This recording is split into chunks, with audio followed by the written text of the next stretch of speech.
Welcome back to Mystery Con. Here, I narrate conspiracy theories to help you relax and sleep. So, make sure to like, subscribe, and share this video with your friends and family.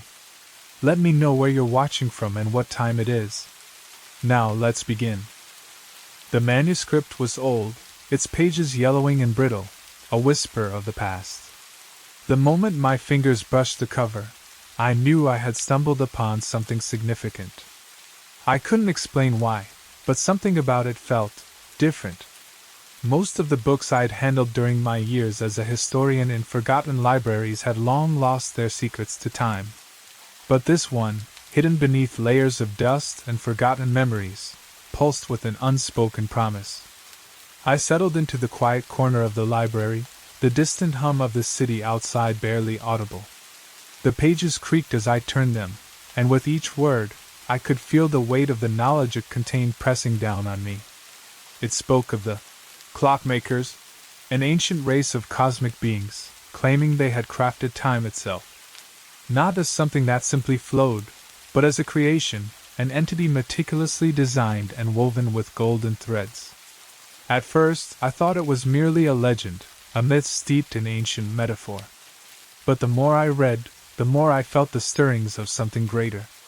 The legend described how these beings, before stars even glimmered in the sky, had shaped the very essence of time. They weren't gods or celestial spirits, but cosmic builders, creating a framework that governed not just moments and hours, but the structure of reality itself. The idea of time as a creation rather than a force of nature struck me with such force that it made my head spin. If this was true, it would change everything.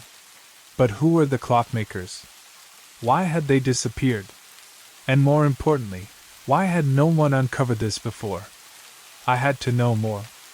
I quickly realized that the manuscript contained clues, cryptic symbols, a map, references to places that seemed impossibly old, even older than the civilization that first recorded them. The more I deciphered, the clearer it became. Time was not just a sequence of events. It was an ordered structure, created and maintained by unseen forces. And then there were the warnings. "Do not seek the truth," it said in fading ink, as though someone had tried to erase it. "Time will resist." The words sent a chill down my spine. What had been lost, buried beneath layers of history, that the guardians of time had wanted so badly to keep hidden? And why was it so dangerous for anyone to uncover this knowledge?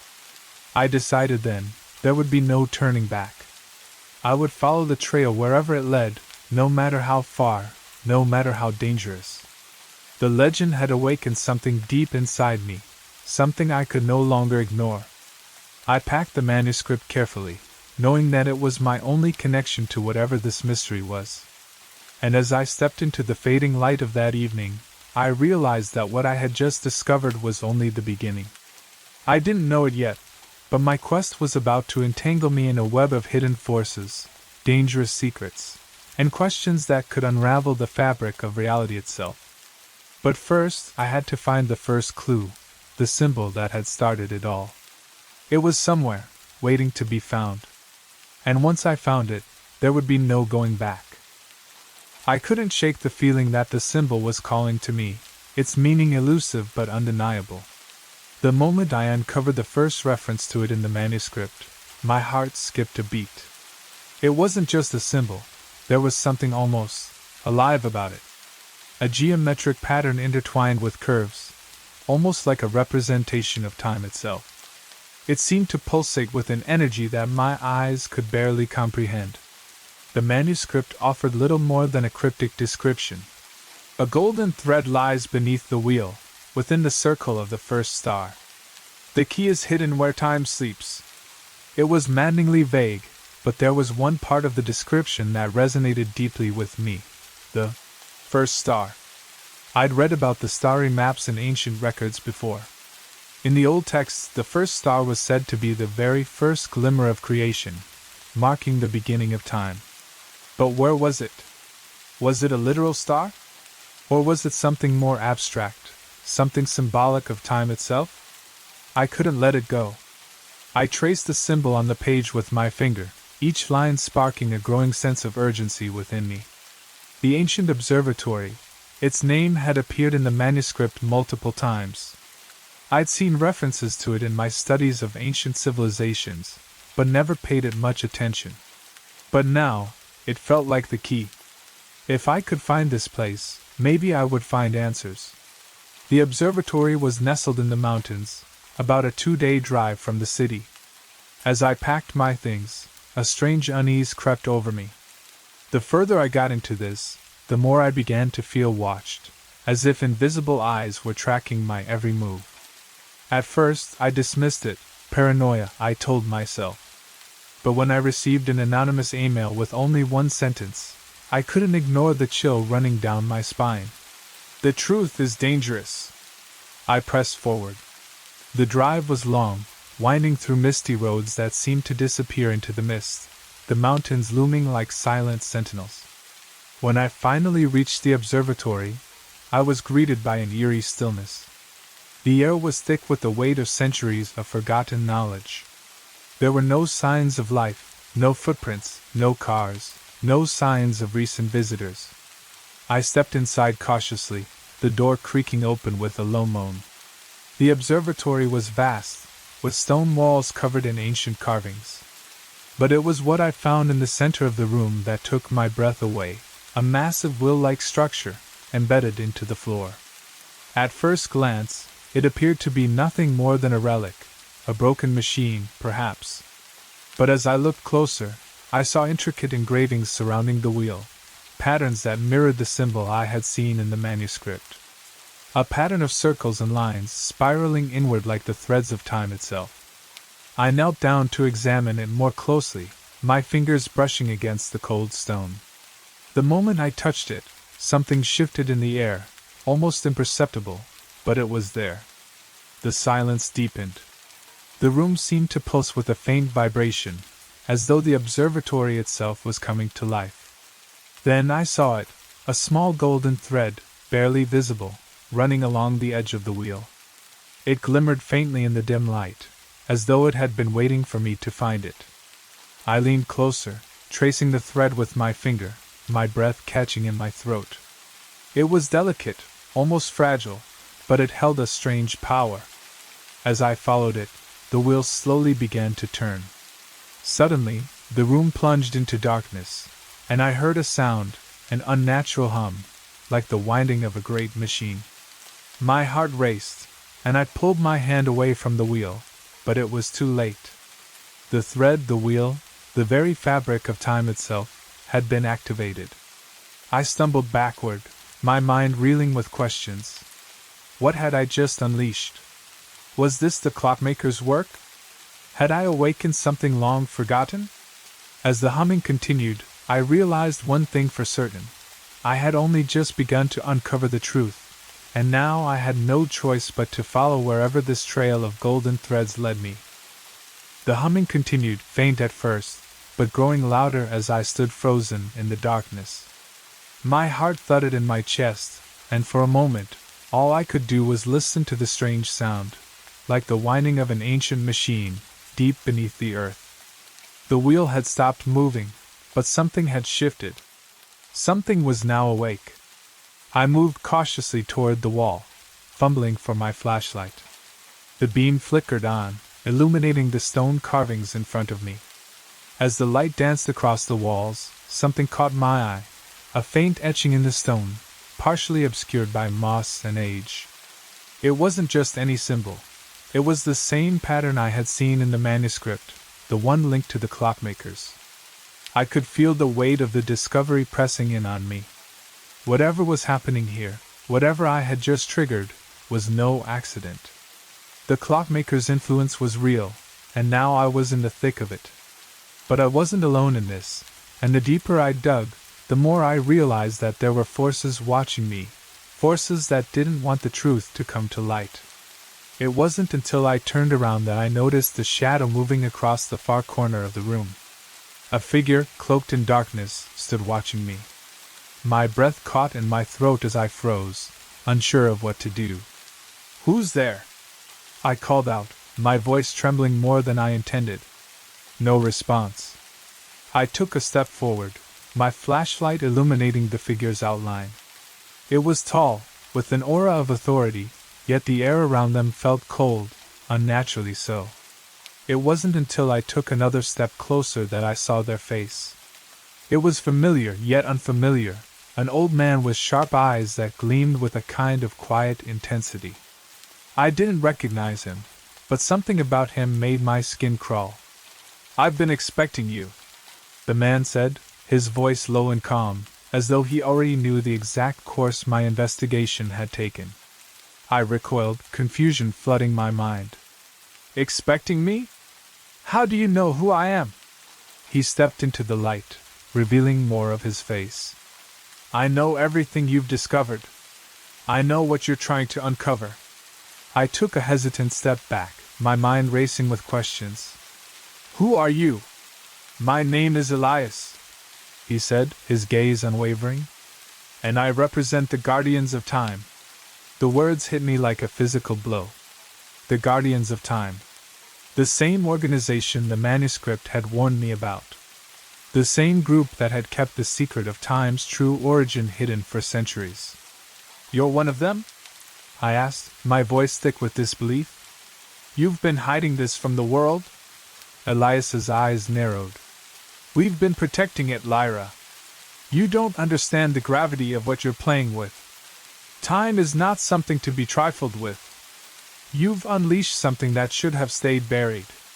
His words sent a chill through my bones. I had known I wasn't alone in my quest, but I hadn't expected to encounter the very people who had been safeguarding the truth for millennia. "You're afraid of the truth," I said, more to myself than to him. "Why? What are you hiding?" Elias's gaze softened for just a moment, before hardening again. "What you don't understand is that revealing the truth about the clockmakers will tear apart the fabric of reality itself. Time is a delicate system, Lyra. If you expose it, you could undo everything." A sudden flash of doubt shot through me. Was I making a mistake? The possibility that the truth could unravel everything terrified me, but I couldn't stop now. My mind raced. How could I trust Elias? Was he really trying to protect me, or was he trying to keep me from revealing something they didn't want anyone to know? "What's going to happen now?" I asked, my voice barely a whisper. Elias didn't answer immediately. Instead, he took a step closer, his expression unreadable. "Now you'll follow us. We can't let you continue down this path, Lyra. The time you've awakened, it's already causing ripples." I looked at him, feeling a deep conflict within me. Should I trust him? Was this a warning, or a manipulation to keep me from uncovering the truth? Before I could respond, the room seemed to tremble, a low vibration in the air that matched the hum I'd heard earlier. It was as though the very structure of time itself was beginning to shift. My stomach twisted. Whatever Elias was warning me about, it was happening now. I had no choice but to decide, was I going to back down, or press forward, knowing the consequences could be far worse than I ever imagined. As I looked into Elias's eyes, I made my choice. I would continue. I had to. The days following my encounter with Elias were a blur of confusion and uncertainty. After our tense conversation, he left me with a cryptic warning. "Time will fight back, and so will we." Those words echoed in my mind as I stood in the dimly lit library, surrounded by scattered documents, ancient maps, and the remnants of my own research. The Guardians, I had learned, were more than just a secret society. They were an ancient order, dedicated to ensuring the clockwork of time stayed in its delicate balance. I had uncovered their origins. Their roots went back to the time before written history, guardians chosen by the clockmakers themselves to safeguard the system they had built. But their silence, their insistence on keeping the truth hidden, only made me more determined. I could feel it in my gut. They were afraid of something I had yet to fully understand. I started to dive deeper into the history of the Guardians, tracing their movements across centuries. Old letters, faded journals, and fragments of texts began to form a picture, a picture of an order that was relentless in its pursuit of keeping the world ignorant of its true nature. As I pieced together the fragments, I began to see something disturbing. The Guardians had not only been protecting Time's secrets, but had also been manipulating it, adjusting certain events in history, ensuring specific outcomes to maintain the delicate balance they so feared losing. One evening, as I pored over yet another weathered manuscript, I found something truly shocking. A document dating back to the Renaissance era, a period of great intellectual upheaval, contained the name of a man I had heard only in whispers, Dr. Marcus Vail, a historian who had mysteriously vanished after investigating the clockmakers. The last entry in his journal spoke of a time distortion event, something so profound that it threatened the stability of the universe itself. He had warned of something called the Great Reset, a catastrophic event that would unravel the fabric of time. I paused, my hand hovering over the page. The Great Reset. The very name sent a chill down my spine. What was this event, and why had Dr. Vail vanished before he could explain it? The answers were buried somewhere in the hidden corners of history. I needed to find out more about Dr. Vail and his last research before I could understand the true scale of the threat I was facing. But there was something else I had to consider, Elias's warning. The Guardians were powerful, and they were watching my every move. They didn't want the truth exposed, and I was starting to understand why. The more I uncovered, the clearer it became that exposing the clockmaker's secret could do more than just alter history. It could obliterate the fabric of time itself. As I made my way to a secluded library in the city's archives, a strange unease gnawed at me. The place was quiet, eerily so. I had arranged to meet an old colleague of Dr. Vail's, a retired historian named Thomas Harlow, who had been a close friend of the vanished scholar. Harlow had been the one to receive the last message from Dr. Vail before his disappearance. I hoped he could shed some light on Vail's last days. When I arrived at the library, the dimness of the room seemed to deepen with every step I took. The shelves groaned under the weight of forgotten knowledge, and the smell of dust hung in the air like a heavy fog. I found Thomas Harlow seated in a corner, his face drawn and weary, as though the weight of the past had aged him prematurely. When he saw me, his eyes flickered with recognition, but there was no warmth in his gaze, only caution. "Lyra," he greeted me, his voice raspy. "I've been expecting you." "Dr. Harlow," I began, sitting across from him. "I need to know about Dr. Marcus Vail. What happened to him?" Harlow hesitated, his eyes darting nervously around the room. Vail went too far," he said slowly, as though testing the weight of the words. "He became obsessed with time, with the idea that it could be manipulated. He found something that terrified him." "What was it?" I pressed. He leaned in closer, his voice barely a whisper. "Vail believed that the clockmakers left behind a mechanism, a device capable of resetting time. He thought, if it fell into the wrong hands, everything, our reality, the very universe, would collapse. But the Guardians, they silenced him. They made sure he couldn't expose it." The words hit me hard. The Great Reset wasn't just a theory, it was a real, tangible event, tied to a device that could manipulate time itself. Harlow's expression darkened. "I tried to warn Vail, but he wouldn't listen. He said the Guardians had been watching him for years, and that they were waiting for the right moment to stop him. He vanished before he could finish his research. I think they took him." I sat back, my thoughts racing. The Guardians had killed Dr. Vail to protect their secret, and now they were coming after me. The more I uncovered, the more dangerous it became. But I couldn't stop. The truth was within my grasp, and I wasn't about to back down now. As I left the library, I couldn't shake the feeling that I was being followed. A shadow, moving just out of sight, lingered in the corners of my vision. I quickened my pace, but the sensation remained. I wasn't just investigating history anymore. I was running out of time. The next few days felt like a whirlwind. Each discovery, each piece of the puzzle, only seemed to deepen the mystery I was trying to solve. I found myself chasing shadows, constantly looking over my shoulder, never quite sure whether I was on the verge of uncovering something world-shattering, or if I was simply walking into a trap. My focus had turned to Dr. Vale's final research, and I was determined to uncover the hidden mechanism he had written about, this supposed device that could reset time itself. The more I read, the more certain I became that the device was real, and it was hidden somewhere, waiting to be activated.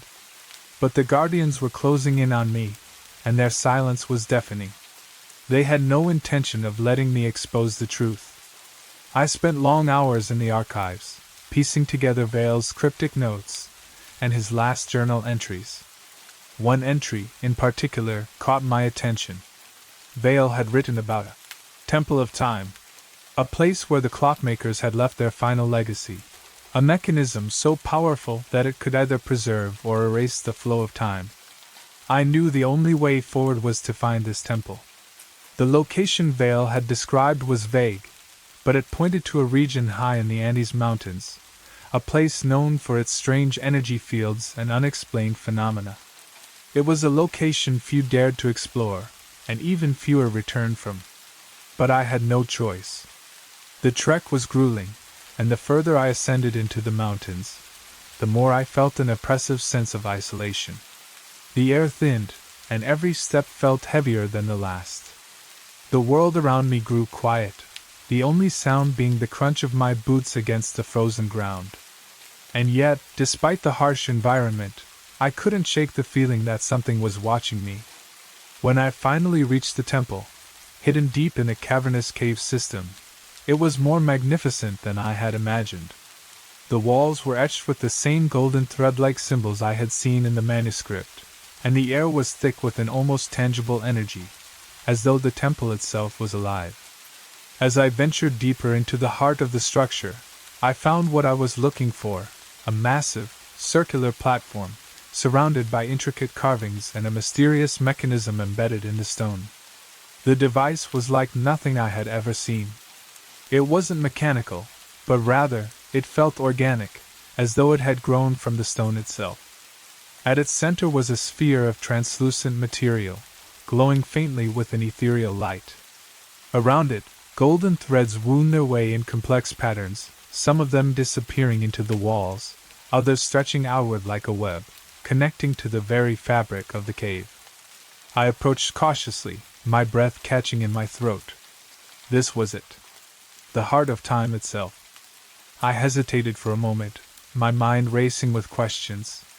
Was this the device Dr. Vale had discovered? Was this the Great Reset? If I activated it, what would happen? Could I control it?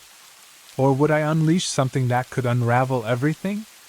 As I reached out to touch the sphere, I felt an electric shock course through my fingertips. The moment my hand made contact, the temple seemed to come alive.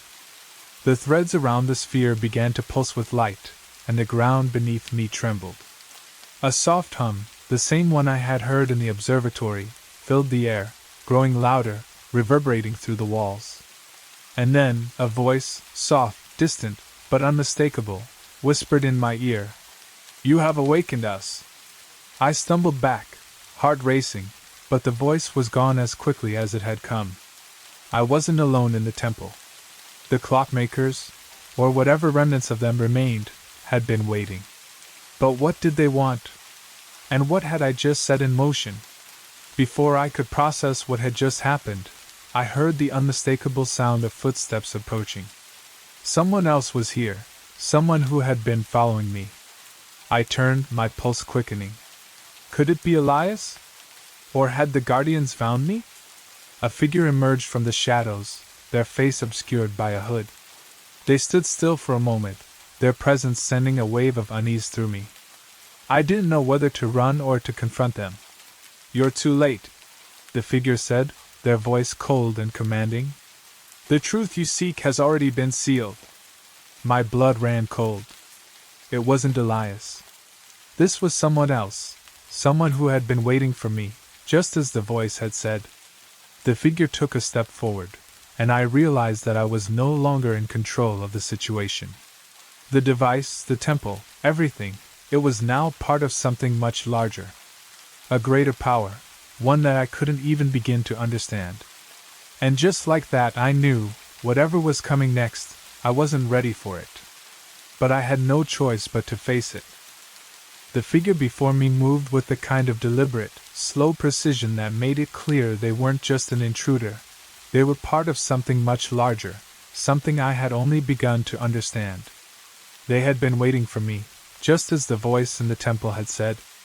"You've awakened us," the figure repeated, their voice cutting through the tense silence like a blade. "But it's too late to turn back now." I couldn't quite see their face, but their words had a weight to them, as though they weren't just speaking for themselves. I instinctively reached for the device at the center of the room, the glowing sphere that had been pulling me in. But the figure moved faster, blocking my way. "You don't know what you've done," they said, their voice now laced with a sense of urgency. "The clockmakers didn't just build time, they controlled it. And what you've activated isn't some forgotten relic. It's the heart of time itself." I stood frozen, the gravity of their words slowly sinking in. Everything I thought I understood, the clockmakers, the guardians, the temple, it all suddenly felt like a small piece of a much larger puzzle. But the more I heard, the more I realized that I was standing at the edge of something far more dangerous than I had ever imagined. The clockmakers were not gods, the figure continued, their tone now softer, almost mournful. They were caretakers, beings who existed outside of time itself, watching over its creation. They were the ones who wove the golden threads that bound the fabric of reality together. But their work was delicate. One wrong move, one mistake, and everything would collapse. I took a step closer, my mind racing. "So, the device, is it a mechanism to reset time? To control it?" The figure nodded, but there was something in their eyes, something that told me there was more to the story, something they weren't telling me. "It was never meant to be activated. The caretakers maintained it, yes, but they also knew it had to remain dormant. The device holds the power to shape time, bend it, erase it, or even create entirely new timelines. But in the wrong hands, it would be catastrophic." "But the guardians," I said, struggling to connect the dots. "Why have they been hiding all of this? Why not just let the world know?" "They weren't meant to," the figure replied quietly. "The guardians were created by the clockmakers themselves, to protect the device and the secret of time. They were the ones who decided that the knowledge of time's true nature was too dangerous. They believed humanity wasn't ready for such power, that the consequences of using it would be too great to bear." I felt the weight of their words. The guardians had been afraid of what the world might do if it ever learned the truth. They had hidden it, buried it, even erased it from history. But I had uncovered it, and now that the device was activated, the world was on the brink of a new reality, one that I had no control over. "What happens now?" I asked, my voice barely a whisper. The figure hesitated before answering. "Now we wait." "Wait for what?" I demanded, my pulse quickening. "What do you mean, wait? What are you planning to do with the device?" The figure finally lowered their hood, revealing a face I recognized from an old painting in Dr. Vale's journal, a face I had seen before in his research on the clockmakers. It was someone who had lived hundreds of years ago, someone who should have been long dead. The realization hit me like a punch to the gut. "You've been watching me," I breathed, my voice filled with disbelief. "You've been here all along, waiting for this moment." "Yes," the figure said, their expression unreadable. "I am one of the last of the caretakers. We were tasked with ensuring that time's balance remained intact. But our numbers have dwindled, and now the responsibility falls to you. The power to control time, to reshape it, is in your hands. What happens next is up to you." I staggered back, my head spinning. The weight of their words was unbearable. I had been pulled into something far beyond my understanding. I had activated the device, yes, But what did it mean for me? And for the world? I took a deep breath, trying to steady myself. But I can't control it. I don't know what I'm supposed to do. I never wanted this. The caretaker's eyes softened. None of us wanted it. But the clockmaker's work was never meant to be undone. You've opened a door, Lyra, and now you must decide whether to walk through it or close it forever. A wave of nausea hit me as I glanced at the device, the threads of time pulsing gently within it. The power to manipulate time, to shape the course of history. This was a responsibility I hadn't asked for, one I didn't understand. But the decision had already been made. I had awakened something ancient, something vast. And now, there was no turning back. The air in the temple felt thick, charged with the energy of the device as I stood there, my mind racing. The caretaker's words echoed in my head, but they weren't the only thing that filled the silence. There was something else now, something I hadn't noticed before. A presence, hidden in the shadows, watching me. I turned quickly, my heart skipping a beat. There, standing at the edge of the chamber, was Elias. My pulse quickened, the conflict inside me rising like a storm. I had trusted him. He had been my guide through this twisted journey, leading me deeper into the heart of the mystery. But now, his face was hard, unreadable. There was no warmth in his eyes, no hint of the ally I had thought I knew. You, I said, my voice thick with disbelief. You were following me. All along. Elias stepped forward, his expression guarded, almost remorseful. Lyra, you need to understand, he began, his voice low. The Guardians were right to keep this hidden. You've unleashed something far worse than you realize. I took a step back, feeling the weight of his words press down on me. I didn't ask for this. I snapped. I didn't know what I was doing. I just wanted the truth. You think the truth is just a series of revelations, Lyra? Elias's voice hardened. The truth isn't just knowledge. It's power. And power, in the wrong hands, is dangerous. I shook my head, the anger rising in my chest. I don't understand. You've been helping me. I thought you wanted the truth too. Elias's gaze softened, but his eyes held a sadness that sent a chill down my spine. I did. But the Guardians are right. Time was never meant to be tampered with. And you... He paused, as though weighing his next words carefully. You're playing with forces you don't understand. Forces that could unravel everything. I took another step back, my mind spinning. So what? You've been lying to me this whole time? You're just another one of them? Elias didn't answer immediately. Instead, he reached into his coat and pulled out a small device, a sleek, metallic object with a strange symbol etched onto its surface. It was the same symbol I had seen in the manuscript, the same symbol that had appeared everywhere I'd looked. The Guardian's mark. You've been a pawn in a game you don't even know you're playing. Elias continued, his voice tinged with regret. The Guardians knew you would uncover the truth. They knew you would activate the device. They'd been watching you, Lyra, from the very beginning. I couldn't believe what I was hearing. You're working for them, aren't you? I asked, the betrayal stinging sharper than I expected. This was all part of their plan. You were sent to stop me. No, Elias said quickly, his voice laced with frustration. I was sent to guide you, to make sure you understood the consequences of what you were doing. I didn't want to betray you, Lyra. But now, it's too late. The device, whatever the clockmakers intended, it was never meant to be activated. It was meant to remain hidden dormant. I clenched my fists, my emotions surging.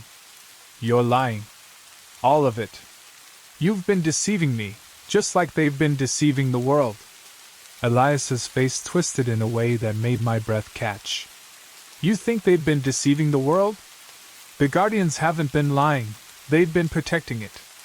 The power you've unlocked could destroy everything, Lyra. You don't even know what's at stake.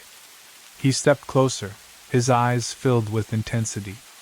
The caretakers, the clockmakers, they weren't just building time, they were shaping the entire reality we live in. Time isn't just something we measure. It's the structure that holds everything together. You're not just dealing with history here, you're dealing with the very fabric of existence. And if you continue on this path, it won't just affect you, it'll affect every living thing.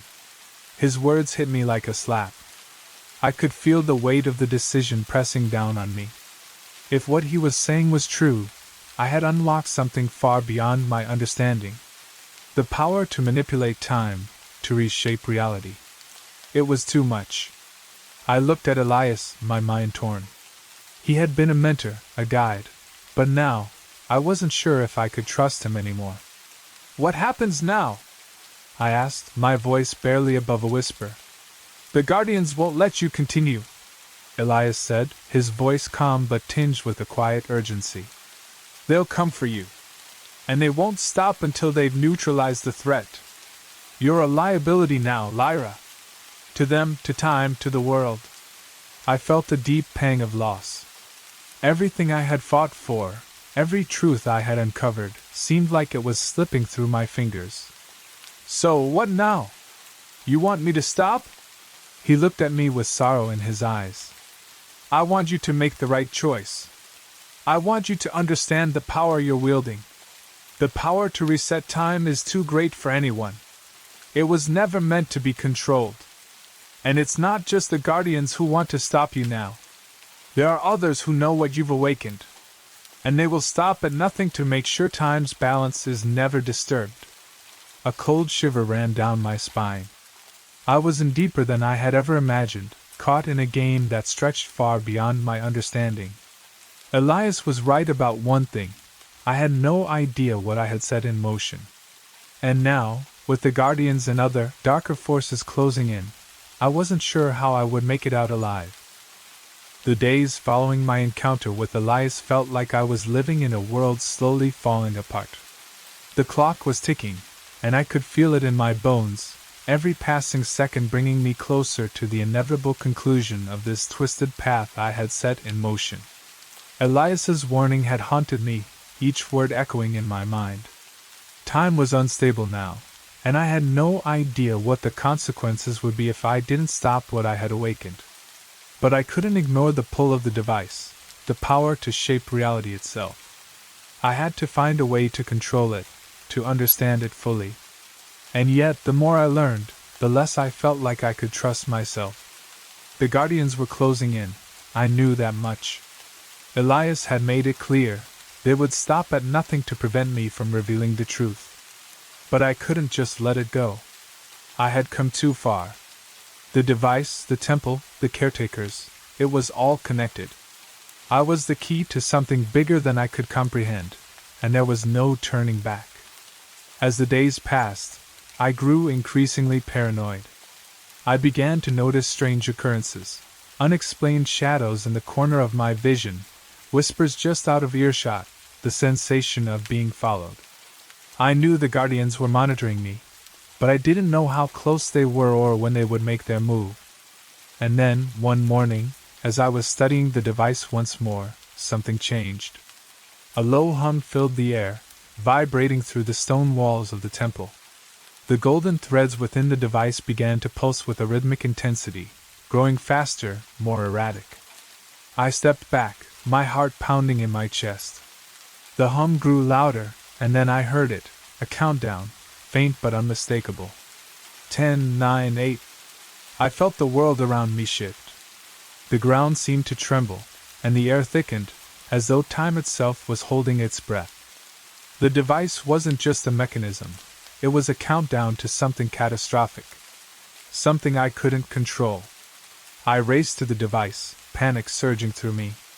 "No, no, no," I muttered to myself, my hands trembling as I reached for the sphere.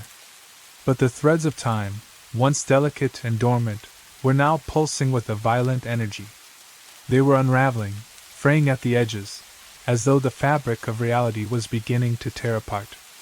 I glanced around the chamber, my eyes darting from one carved wall to the next.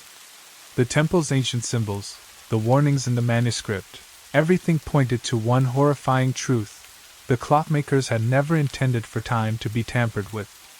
The device was meant to stay dormant, to never be activated. And now, I had awakened it, and the countdown had begun. 7, 6, 5. I could feel the weight of history pressing down on me.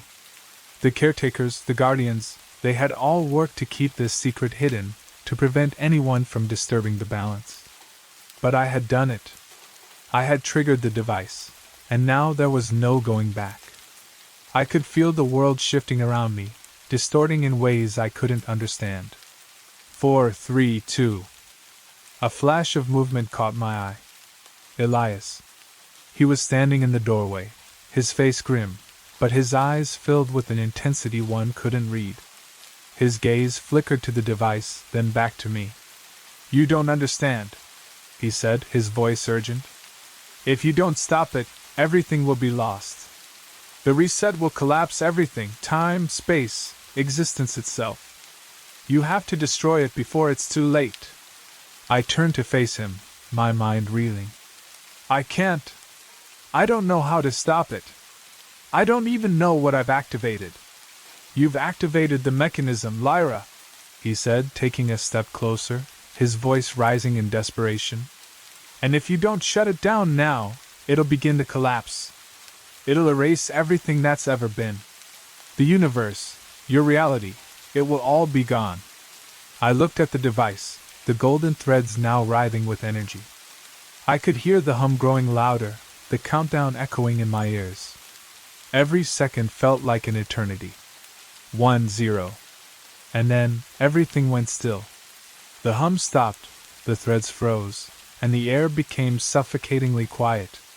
My heart pounded in my chest as I stood there, frozen, unable to comprehend what had just happened.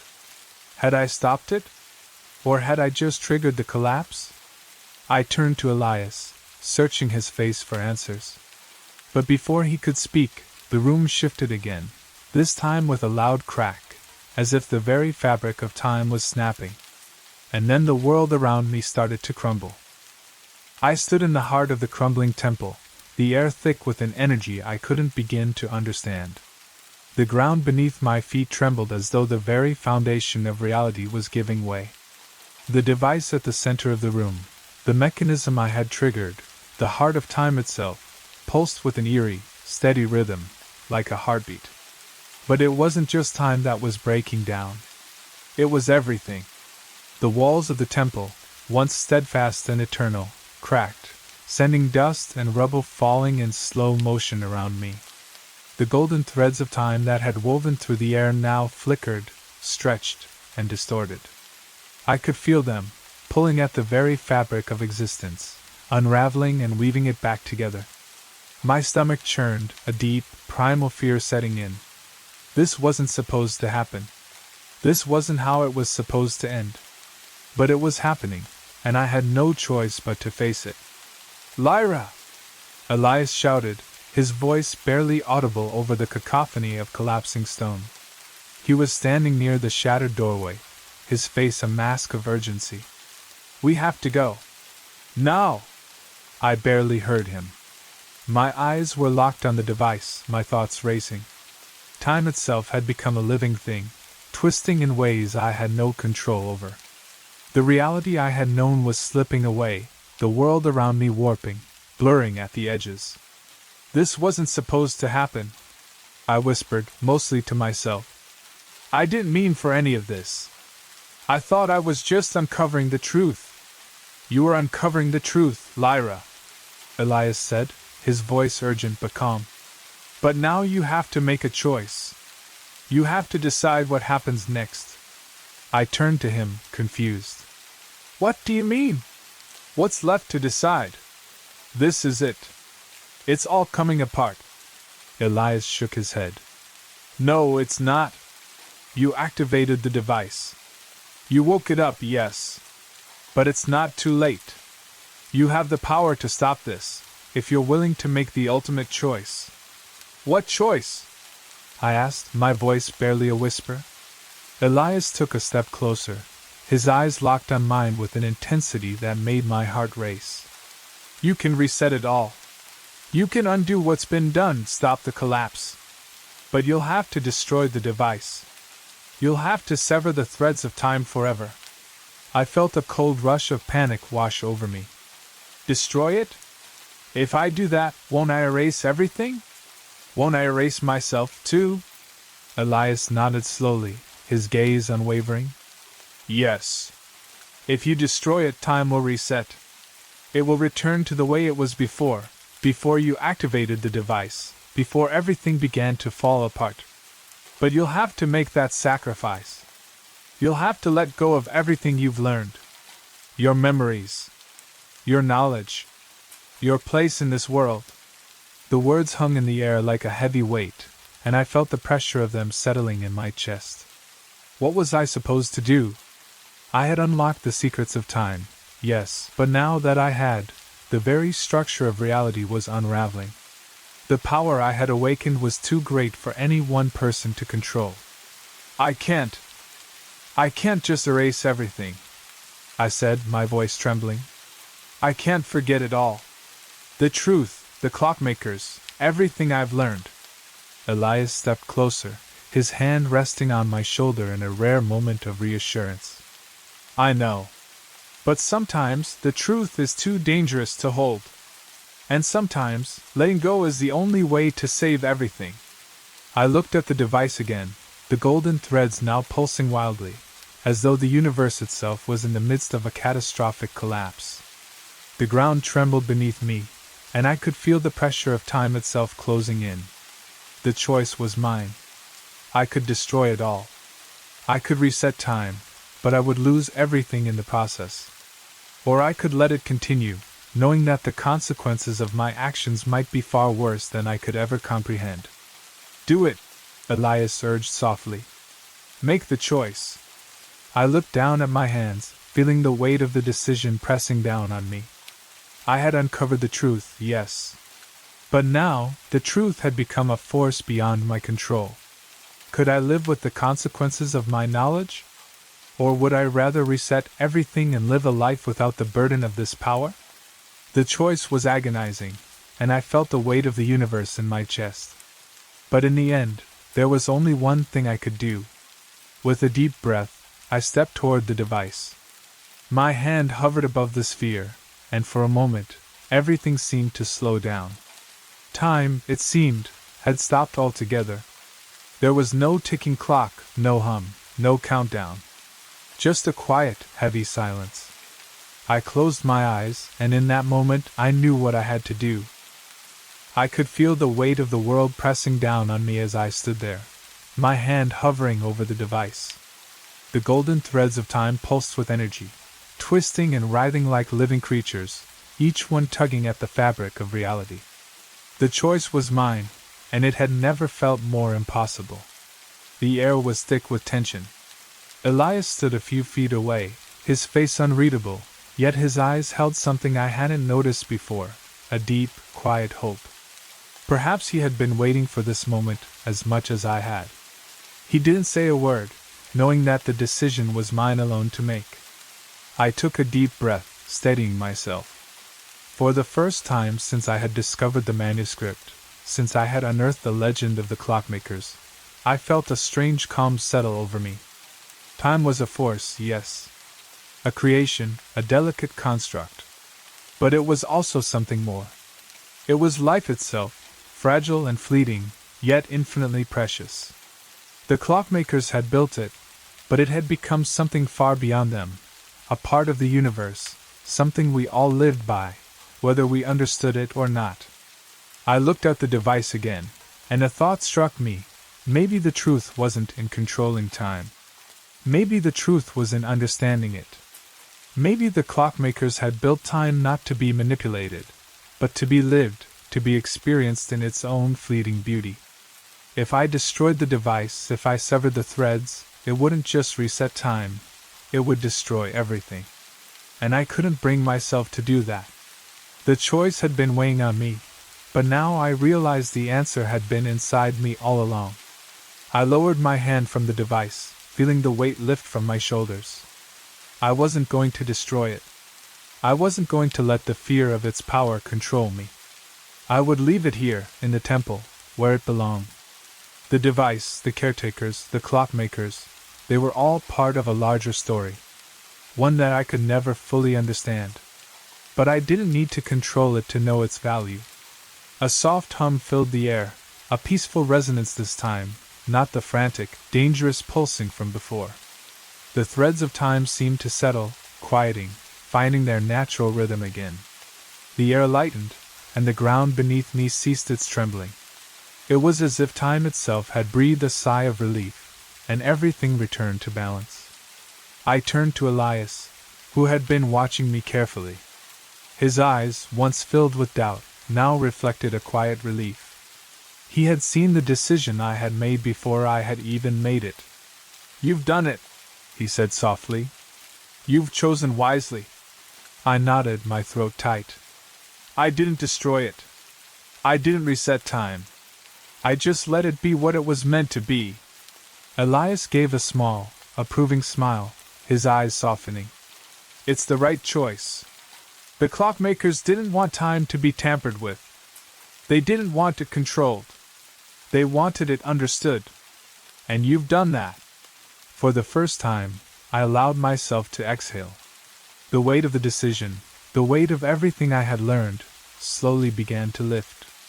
There was still so much I didn't understand, so many questions left unanswered.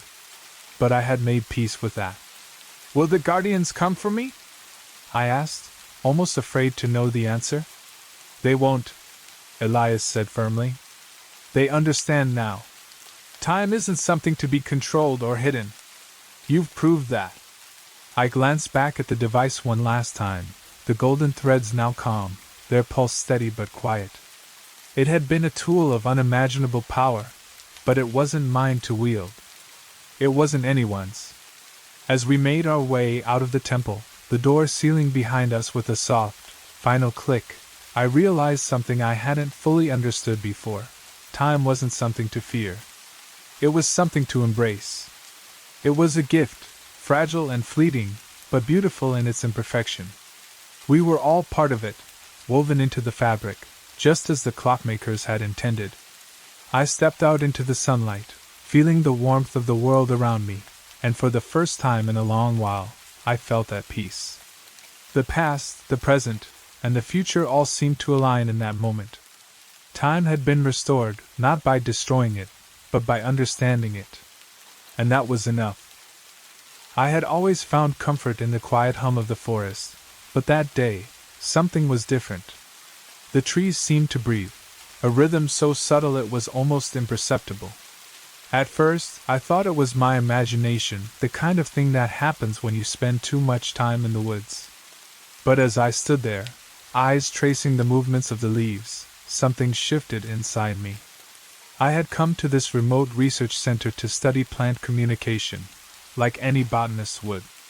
We were isolated from the outside world, surrounded by towering trees that stretched so far into the sky they seemed to reach for another dimension. But now, standing in the center of the forest, I felt as if I had stumbled into something far beyond my understanding. It wasn't just the trees. The air had a weight to it, a certain charge. I could almost feel it on my skin, like the static before a storm. My colleagues were distracted with their equipment, but I found myself stepping deeper into the undergrowth, feeling that strange pulse with every step. The deeper I went, the more I began to notice patterns in the way the trees moved, patterns that seemed to mimic brain waves. That was the moment I knew. This wasn't an ordinary forest.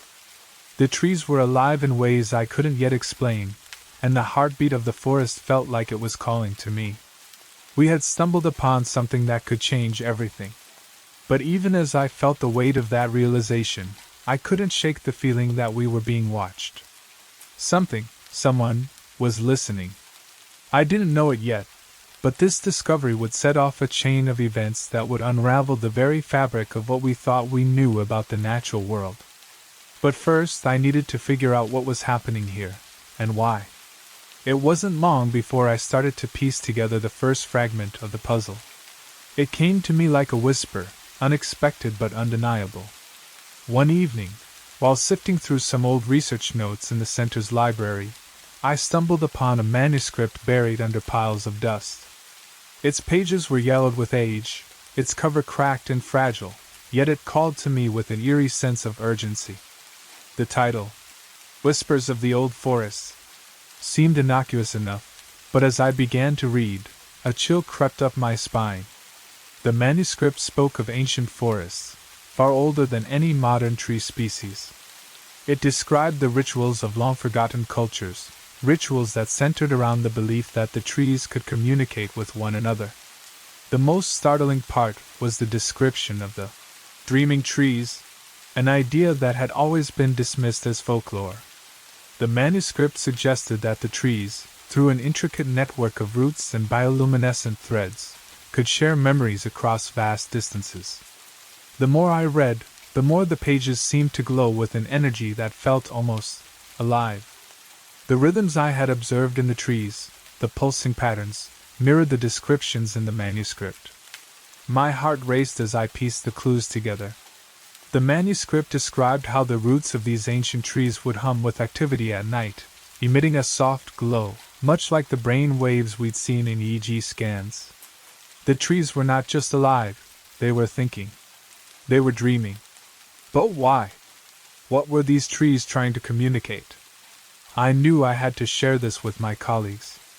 Yet, as I turned to leave the library, I noticed something unsettling. The manuscript had vanished. I could have sworn I'd placed it on the table beside me. A strange unease settled in my stomach. It was only then that I realized this was no longer just about a curious scientific discovery. Someone, or something, didn't want me to know the truth. The next few days felt like a blur of confusion and paranoia. After the manuscript disappeared, I couldn't shake the feeling that someone, or something, was watching my every move. I tried to reach out to my colleagues, but they were distracted, caught up in their own experiments. When I mentioned the manuscript, they dismissed it as a wild theory. Just an old myth, a product of overactive imaginations, one of them said with a chuckle. But I knew what I'd read wasn't fiction. There was something deeper at play here, and I wasn't about to let it go. Late one evening, I found myself walking through the dense underbrush of the forest again, as if the trees themselves were calling to me. I needed answers. As I approached the oldest section of the forest, I saw something that made my blood run cold, a figure standing at the edge of the clearing, watching me from the shadows. A tall, cloaked man, his features obscured, but I could feel his eyes on me. I froze. For a moment, it felt like time had stopped. My breath caught in my throat, and the forest seemed to hold its breath along with me. The man didn't move, but I could feel his presence weighing heavily on me. A sense of dread washed over me, and the distant sound of the trees' rhythmic breathing seemed to grow louder, almost as if they were reacting to the stranger's presence. Before I could move or say anything, the figure disappeared into the forest, vanishing as quickly as he had appeared. My pulse raced, and I stumbled back, unsure of what had just happened. Was he a person? Or something else entirely? The next morning, I dug through the archives at the research center, hoping to find any trace of the mysterious man. That's when I stumbled upon something I hadn't expected. There, tucked away in a file, was a report on a secretive organization, one I had never heard of before. It was called the Order of Silent Roots. According to the file, the order was an ancient, secretive society dedicated to guarding the knowledge of the forest's hidden powers. They had been monitoring research on forest communication for centuries, ensuring that no one uncovered the truth about the trees' connection. The more I read, the more I realized the terrifying truth.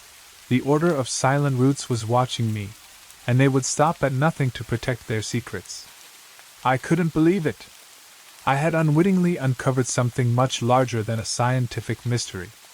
I was being hunted by an organization that had been safeguarding the forest's secrets for centuries. And now, I had become their target. The air had never felt heavier. My mind raced with the implications of what I'd uncovered about the Order of Silent Roots. An ancient society that guarded the very secrets I was unraveling. It felt like I was standing on the edge of a precipice, and I wasn't sure whether to jump or retreat. But there was no turning back now. I began to dig deeper into their history, piecing together scraps of information from various sources, old journals, whispered rumors from locals, and cryptic notes hidden in research files. I found that the Order was not merely concerned with the tree's communication, they were obsessed with controlling it. They believed that the trees, with their interconnected root systems and bioluminescent communication, were the key to unlocking a form of consciousness far beyond human understanding. And they were determined to keep that knowledge for themselves. The more I uncovered, the more I felt the weight of the conspiracy pressing down on me. There were patterns I hadn't seen before, connections between ancient cultures and their rituals that all seemed to revolve around trees and their ability to communicate. The manuscript I had found wasn't the only document like it. There were dozens, hidden in plain sight, each one a piece of a puzzle that had been deliberately obscured by the Order. But it wasn't just the written records that held clues. I started to notice strange things happening around the research center. Equipment malfunctioning in ways that didn't make sense, strange whispers when I was alone in the lab, and the unsettling feeling that someone was always watching. I began to wonder if my every move was being tracked. I decided to confront one of my colleagues, Dr. Elena Marks, who had been with the center longer than anyone else. She was quiet, reserved, and had a reputation for being cautious, perhaps too cautious. I had a feeling she knew more than she was letting on. At first, she denied everything. But as I pressed her, her walls began to crack. She confessed that the Order had contacted her years ago, warning her not to pursue any further research into the forest's mysterious properties. She had been working with them, under duress, for years. Her fear was palpable as she spoke, her voice barely above a whisper. "If you keep digging, they'll come for you, too. They've been watching us this whole time." I felt a cold shiver run down my spine. If Elena was right, the Order was far more powerful than I had ever imagined. They had infiltrated every level of the scientific community, ensuring that no one could uncover the truth. As the conversation ended, I noticed a shadow pass by the window, and my heart skipped a beat. I wasn't just being watched by the Order, I was being hunted. I had to act fast. I knew now that the only way to get to the truth was to leave the safety of the research center. I needed to find the heart of the conspiracy, and to do that, I had to go deeper into the forest, into the very place where the secrets of the trees were buried. But I wasn't sure if I would ever make it out alive. I couldn't sleep. Not after what Elena had said. Not after the shadow I'd seen at the window. My mind spun in endless circles, and the only thing that seemed real in that moment was the truth buried deep within the forest. But what was the truth? What could these trees be hiding? What did the Order know that I didn't? The next morning, I made my decision. I was going into the heart of the forest, and this time, I wasn't going to be alone. Elena, despite her fear, had agreed to help me. She had one condition: no matter what we found, we had to destroy it. The Order's power was too great, and any attempt to expose them could result in more than just personal ruin. But that didn't sit right with me. How could I destroy something that could change everything we knew about consciousness, about life itself? We packed our gear and ventured into the woods as the first light of dawn broke through the trees. The air was thick with the scent of damp earth and the sound of distant birdsong, but it felt heavier than usual. As we approached the oldest part of the forest, I felt a strange, almost electric energy pulsing through the ground beneath my feet. The trees here were ancient, their trunks twisted and gnarled like the hands of old gods reaching for the sky. The deeper we ventured, the more surreal it became. The bioluminescent threads, which I had previously only seen faintly in the lab, now seemed to pulse with a soft, ethereal glow beneath the forest floor. As if the entire network was alive, breathing along with the trees. And then, we found it. In a clearing bathed in an otherworldly light stood an enormous tree, its roots sprawling outward, glowing with brilliant tendrils of bioluminescence. I could feel it, the pulse of the forest, thrumming beneath my skin. It was as if this tree was the very heart of the network, a node connecting all the others. Elena gasped beside me, her voice barely a whisper. "This is it. This is the core of everything." I stepped closer, my heart racing, and placed my hand on the trunk of the tree. The moment I did, something incredible happened. A wave of energy surged through me, and I saw flashes, visions. Ancient civilizations, long lost to time, their people standing in awe before these very trees. I saw rituals being performed, sacred ceremonies conducted under the canopy of the forest, and people communicating with the trees as if they were speaking to one another. The visions were overwhelming, like stepping into a dream where time had no meaning. The trees, the roots, they weren't just communicating with each other. They were holding memories. The memories of an ancient intelligence that spanned millennia. And these memories weren't just the trees, they were humanity's too. The trees had been witnesses to human history, preserving it within their network of roots. I stumbled back, breathless. The implications of what I had just experienced were too much to comprehend. The trees were more than living beings, they were memory keepers. And what the Order had been guarding all this time wasn't just knowledge of the trees' communication, but the collective history of humanity, locked away in their roots. But before I could say anything, I heard it, the sound of footsteps behind us. Someone was coming. I turned quickly, but there was no one there. Just the forest, silent and still. Elena looked at me with wide eyes. "They're here." The tension was palpable. I realized then that this discovery, this truth, wasn't just something that could change the world. It was dangerous. The Order wasn't the only force I had to worry about anymore. The very forest that I thought was protecting me might be keeping me trapped in a web far more complicated than I could ever imagine. The forest had a consciousness, but so did the Order. And if we didn't leave soon, we might find ourselves ensnared in a battle that neither of us were prepared for. I didn't know how much time had passed since I touched the ancient tree, but it felt like an eternity. The memories of the forest still buzzed in my mind, too much to process. I could hear the distant hum of the tree's pulse in my ears, like a song that had always been playing beneath the surface. But the moment of awe quickly turned into panic. We weren't alone. Elena's face was pale, her eyes wide with fear as she backed away from the glowing tree. The footsteps, heavy and deliberate, echoed in the distance. I knew who it was before Elena even whispered. "The Order." I grabbed her arm, pulling her back toward the dense underbrush. "We have to go now," I urged. We couldn't stay here. Not with the Order on our tail. The tree had given us the knowledge we needed, but now it was a ticking clock. They knew we were here, and if we didn't escape, we'd be trapped in their world, a world of secrets and silence, where those who ask the wrong questions disappear. We ran, pushing through the thick foliage. The forest, which had once felt so familiar, now felt alien and hostile. The glowing threads that had been so beautiful earlier seemed to twist in on themselves, as though they were pulling us deeper into their tangled web. I could feel eyes on us, watching from the shadows, waiting for the right moment to strike. Every step I took seemed to lead us further into the heart of the forest, but it didn't matter. I had to get us out. The forest might have been alive, but it was clear the Order had more power than I'd ever imagined. They had resources, connections, and influence that stretched far beyond the trees. Elena stumbled, and I caught her just before she hit the ground. "Keep going," she gasped, but I could see the fear in her eyes. She was terrified. More terrified than I had ever seen her before.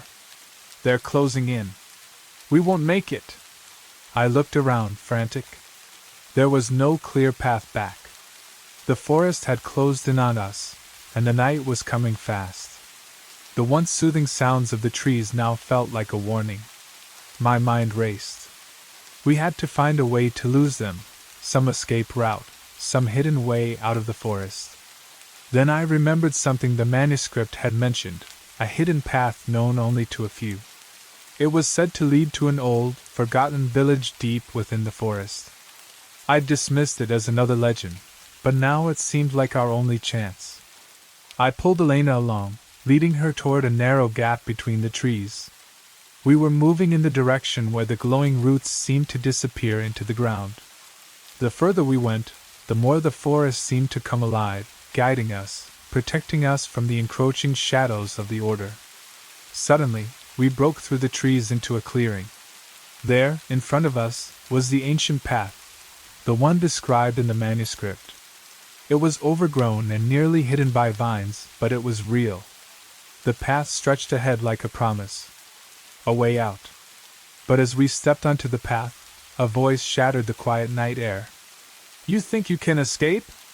I turned, my heart stopping. Standing at the edge of the clearing was a figure cloaked in shadows, his face obscured, but his presence unmistakable. It was the man I had seen days ago, the one who had been watching me. He wasn't alone. Behind him, emerging from the trees, were several others, members of the order. My pulse raced as I realized they had been following us the whole time, waiting for the perfect moment to trap us. I had underestimated them. They were always one step ahead. The figure stepped forward, his voice smooth and calm. "You can't outrun the forest, and you can't outrun us. The knowledge you seek, it's ours to protect." Elena gripped my arm, her breath shallow.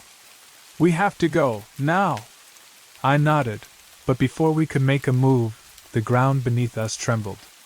The trees, those very trees I had trusted, seemed to react to the threat. The glowing roots began to pulse wildly, and I felt a surge of energy course through the ground, a silent warning. The forest itself was alive, and it seemed as if it was going to fight back. But the order wasn't going to let us escape that easily. We had only one chance, one brief moment of chaos, and it would be our only window to break free.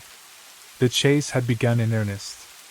And now, there was no turning back. The chaos was deafening. The forest, which had once felt like a sanctuary, had turned into a battlefield. The glowing roots pulsed frantically beneath our feet, as though they were trying to communicate, to warn us. But there was no time for contemplation. We had to run. Elena was ahead of me, her breath coming in short, panicked gasps. I followed her, but I knew we wouldn't make it far. The order was relentless, and they had already trapped us in their web. The figure in the shadows, the one who had been watching us from the start, stepped forward, blocking our path. His face was now visible, cold, and calculating.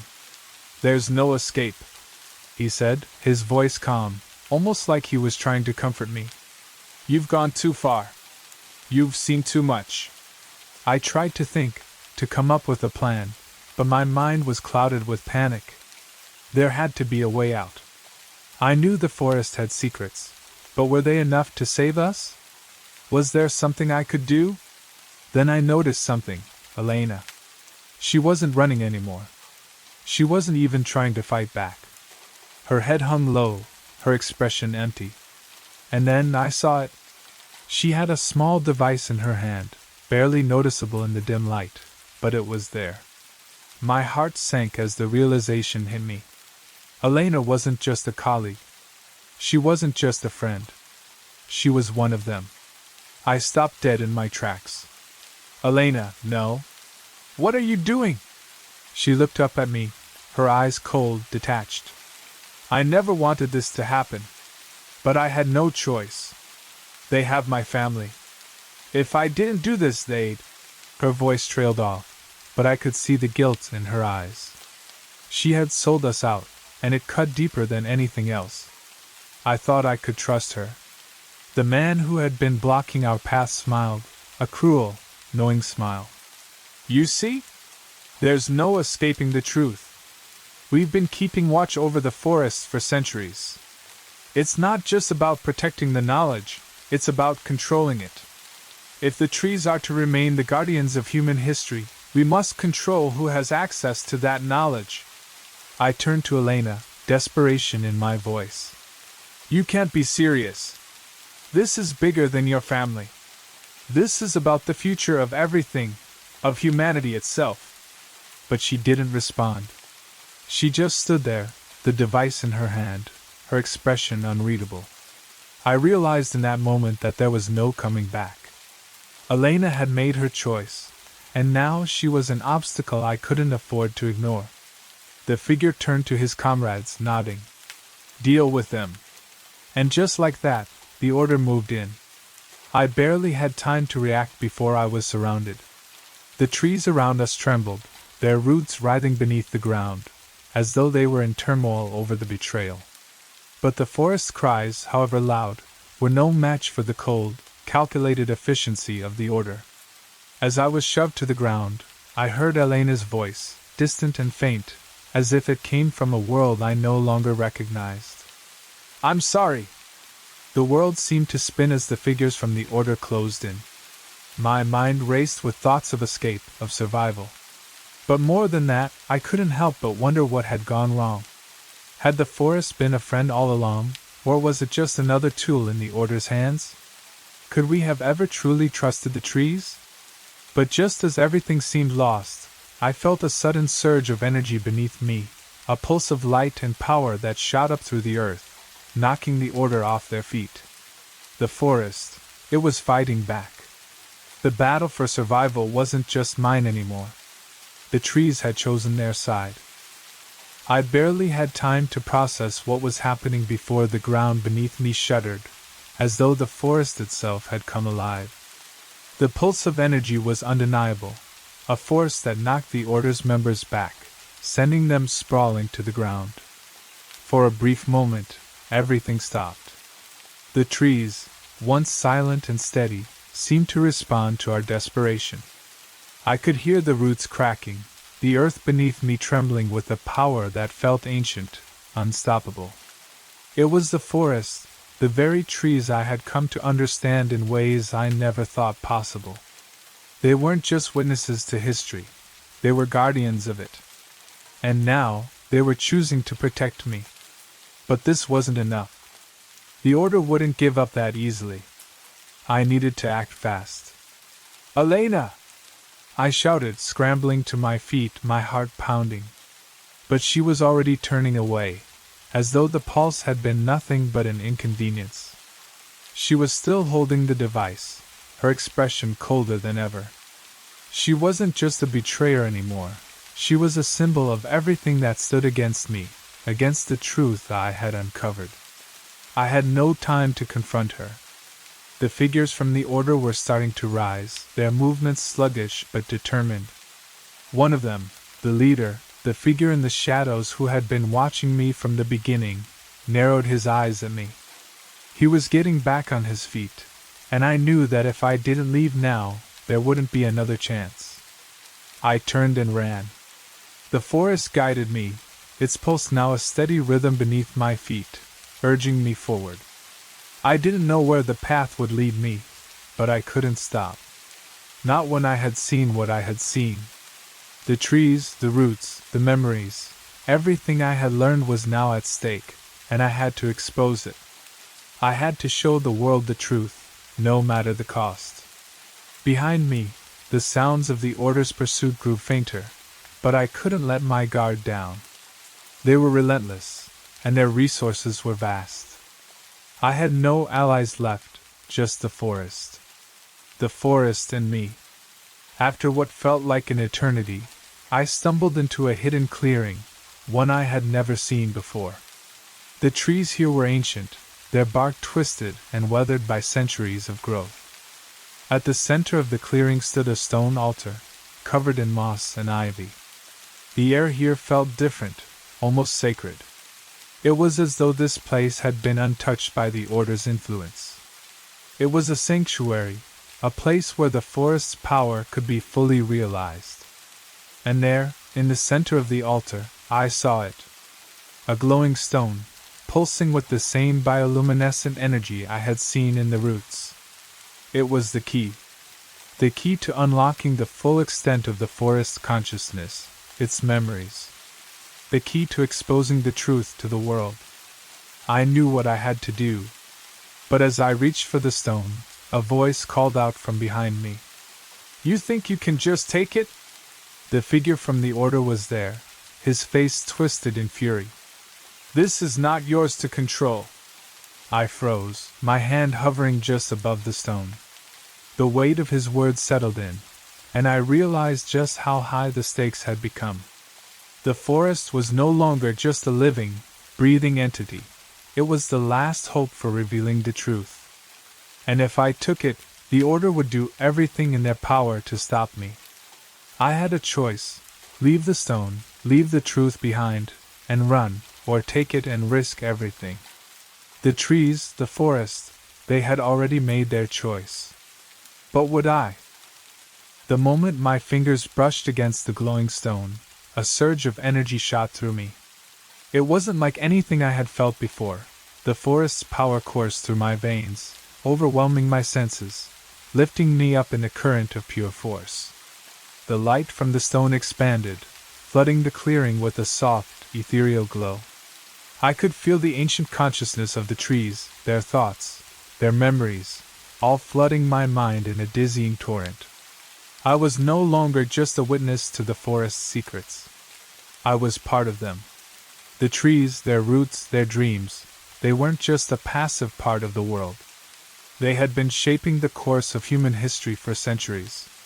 The knowledge they contained was not just about the past, but the future as well. The very survival of the planet, of humanity, was tied to the forest's delicate balance. But then, a sharp voice cut through my thoughts. "You've made a terrible mistake." The figure from the Order, his voice was like a sharp blade slicing through my consciousness, stepped forward. His face twisted in anger, his eyes narrowed in calculation. "Do you think you can control this power? You have no idea what you've just unleashed." I was frozen, the weight of his words sinking in. But the truth was undeniable. The forest wasn't just alive, it was a living, breathing entity that could influence the course of history. The Order had known this for centuries. They had used this power to manipulate global events, to control knowledge, to hide the truth from the rest of the world. The stone, now pulsing in my hand, held the key to all of it. I could feel its power resonating with the earth beneath my feet. It was as if the stone itself was a conduit to the ancient consciousness that connected all the trees, all the forests, across the world. The roots weren't just communication pathways. They were memory banks, repositories of the past, present, and future. The trees had seen everything, every civilization, every war, every peace. They were the silent witnesses to humanity's rise and fall. "You can't let the world know," the Order's leader continued, his voice cold and menacing.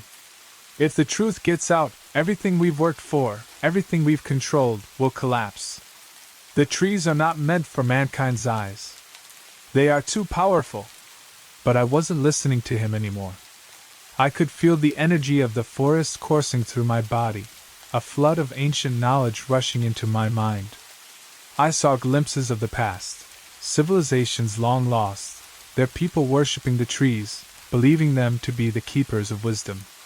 I saw the rise of empires, the fall of kings, and the silent march of time. And then I saw the future. A future where the knowledge of the trees was no longer hidden, where the world would understand that the forest was not just a collection of plants, it was the heart of the planet. It was the key to saving humanity from itself. But the Order wasn't going to let that happen. They were too invested in the secret, too powerful to allow the truth to slip into the light. In a moment of clarity, I realized what I had to do. I couldn't just expose the truth to the world, I had to protect it. The stone, the power it held, had to be hidden. Not everyone could handle this knowledge. Not everyone would use it for good. The forest had chosen me. It had given me a gift, but it was a gift that came with responsibility. I couldn't let the Order, or anyone, use this power for their own gain. I turned to face the figure, my heart heavy with the weight of my decision. "You were right about one thing," I said, my voice steady. "The truth is too dangerous. But it's not your truth to control anymore."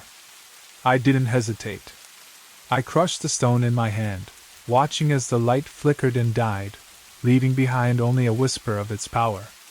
The forest pulse slowed, and the clearing returned to its quiet stillness. The Order's leader stared at me in disbelief, his eyes burning with fury. "You fool!" he spat. "You have no idea what you've done!" But I knew. I had chosen to protect the forest, to keep its secrets safe from those who would seek to control it. The knowledge would remain hidden for now. But someday, when the world was ready, the truth would come to light. And the forest, with its ancient consciousness, would guide humanity once again. The forest stood still. The energy that had surged through it only moments ago was now gone, replaced by an eerie quiet that seemed to hang in the air. The Order's leader stood before me, his expression one of utter disbelief, as though the ground beneath his feet had shifted and he no longer recognized the world. The light from the stone had dimmed to nothingness, and with it, the secrets of the trees were locked away once more. For a brief moment, it felt like I had failed. The weight of the decision I had just made crashed over me. I had destroyed the stone, the key to unlocking the truth for humanity. The very power I had promised to expose, the forest's hidden knowledge, was now gone. The memories of the ancient trees, the pulse of their consciousness, had vanished from my mind. Had I made the right choice? Was it enough? But then something shifted. The forest did not seem angry. It did not mourn. Instead, it seemed patient. It had waited for millennia, guarding its secrets, observing the world. And now, it had entrusted me with its most precious gift. The knowledge was not lost. It had simply returned to the roots, to the heart of the forest, where it would wait until humanity was ready to understand it. I turned to face the figure from the Order, my resolve hardening. "You don't control the forest anymore," I said, my voice steady but firm. "The truth isn't yours to manipulate. It never was." His face twisted with rage, but I could see the cracks in his confidence. The power that had once been in his hands was slipping away, and he knew it. "You don't understand," he said, his voice tinged with desperation. "If the world knows what you've just discovered, it will be chaos. Humanity isn't ready for this. We are the keepers of the forest's secrets, and we were chosen to guard it. You were chosen to hide the truth," I countered. "The forest is not just a tool for control. It is a living, breathing part of this world, and it has a greater purpose. One that doesn't belong in the hands of a few." For a moment, the figure seemed to hesitate, his gaze flickering toward the trees that surrounded us. The forest had been his ally once, but it was no longer. And he could feel that shift. Slowly, he backed away, his eyes narrowing. "This isn't over," he spat. "You've made an enemy of the Order. You'll regret this." As he retreated into the forest shadows, I stood there, watching him go. The forest remained quiet, but in its silence, I could hear something deeper. A whisper of the past, a promise for the future. The trees had seen everything. They had witnessed humanity's triumphs and failures, and now, they would witness the choice I had made. Elena's betrayal still stung, but I couldn't let that cloud my judgment. She had been trapped, just as much as I had. But the forest, its ancient consciousness, had chosen me for this moment. It had entrusted me with its secrets, and I had kept them safe. The forest had been the keeper of memories, not just of the past, but of what could come. The knowledge was still there, in the roots, in the trees. And someday, when humanity was ready, it would rise again. But until then, I would protect it. The truth would wait. As I turned to leave the clearing, I looked one last time at the trees, those silent, ancient guardians. The forest had chosen its course. And now, it was up to me to honor it. The story of the forest, of its dreams, was far from over. It had just begun. I've always been drawn to the ocean, its vastness, its stillness, and the way it seems to hold more secrets than it lets on. As a marine biologist, I'm used to the calm of the sea, the soft ebb and flow of the waves, and the almost eerie silence that surrounds you once you're submerged. But nothing prepared me for the night I first heard the whispers about the silver rivers. I was sitting at my desk late one evening, the dim glow of my desk lamp casting long shadows across the room. The scent of salt water from the nearby shore lingered in the air, mixing with the scent of old paper and ink. I'd been researching coral reefs for months, documenting their rapid decline and the strange behavior of certain fish species, but it wasn't my research that kept me up tonight. I had found an old journal at the university archives, a thick leather-bound book with pages yellowed by time. The handwriting inside was faded, but one phrase stood out. "The silver rivers below," it read. I'd skipped over it at first, thinking it was just another anecdote or metaphor, but then I saw it again in a different text, and again in another. Legends told of liquid silver flowing deep beneath the ocean floor, shimmering with an otherworldly glow. It didn't make sense. Silver? In liquid form, miles beneath the surface of the ocean? The idea seemed absurd, yet something about it called to me. It was as if the ocean had been whispering to me all along, waiting for the right moment to reveal the secret. The more I looked, the more I realized that no one had ever really explored these places. The maps were all vague, and the records often contained little more than warnings. Dangerous currents, uncharted waters, do not approach. It was as though the ocean itself was hiding something precious, something ancient. It was then that I found the first real clue, an old maritime map, frayed and torn, hidden among the dustiest corners of the archive room. The map showed unusual underwater locations, marked with symbols I couldn't read. It felt like something was just out of reach, but I didn't know what it was. I traced the lines with my fingers, feeling a strange pulse under my skin, as if the map itself was alive, a clue not just to a place but to something far bigger. That was the night I decided to go after the silver rivers. The idea of it felt right, in an unsettling way. The truth was out there, and it was buried beneath the deep, dark ocean. But I wasn't the first to stumble upon this secret, and as I would soon discover, the more I dug, the more dangerous it became. It didn't take long before I began to hear whispers, real, tangible warnings. The first came in the form of an anonymous message slipped under my door, hastily scrawled in red ink. "Stay away from the silver rivers. Some things are better left hidden." The message was clear, but the warning only deepened my curiosity. Who knew about the rivers? Who was trying to stop me from learning more? I couldn't shake the feeling that I was being watched. Every time I walked through the university halls, I noticed eyes on me. Not just students, people I didn't recognize. It was subtle at first, but it didn't take long before I realized I was being followed. I had unwittingly stirred up something. But I couldn't stop now. I had to know the truth. As I prepared to make my first dive, a strange calm settled over me. The ocean was calling, and I was ready to answer. But what I didn't know was that what lay beneath the waves would challenge everything I thought I knew about the world, about the ocean, and about myself. The silver rivers, were they real? Or just the fantasies of sailors lost to time? I was about to find out. It wasn't until the second week of my investigation that the first real clue surfaced, buried beneath layers of uncertainty and danger. The ocean had been calm, too calm, when I set out on the research vessel, the Meridian. I couldn't shake the feeling that something wasn't right. I was being pulled deeper into the mystery of these silver rivers, and the closer I got, the more unsettled I became. My heart raced with anticipation and fear in equal measure. It was early morning when I made the discovery, just as the sun was rising over the horizon, casting an orange glow on the still waters. The crew had gone about their routines, unaware that I had been sneaking around the ship's storage rooms.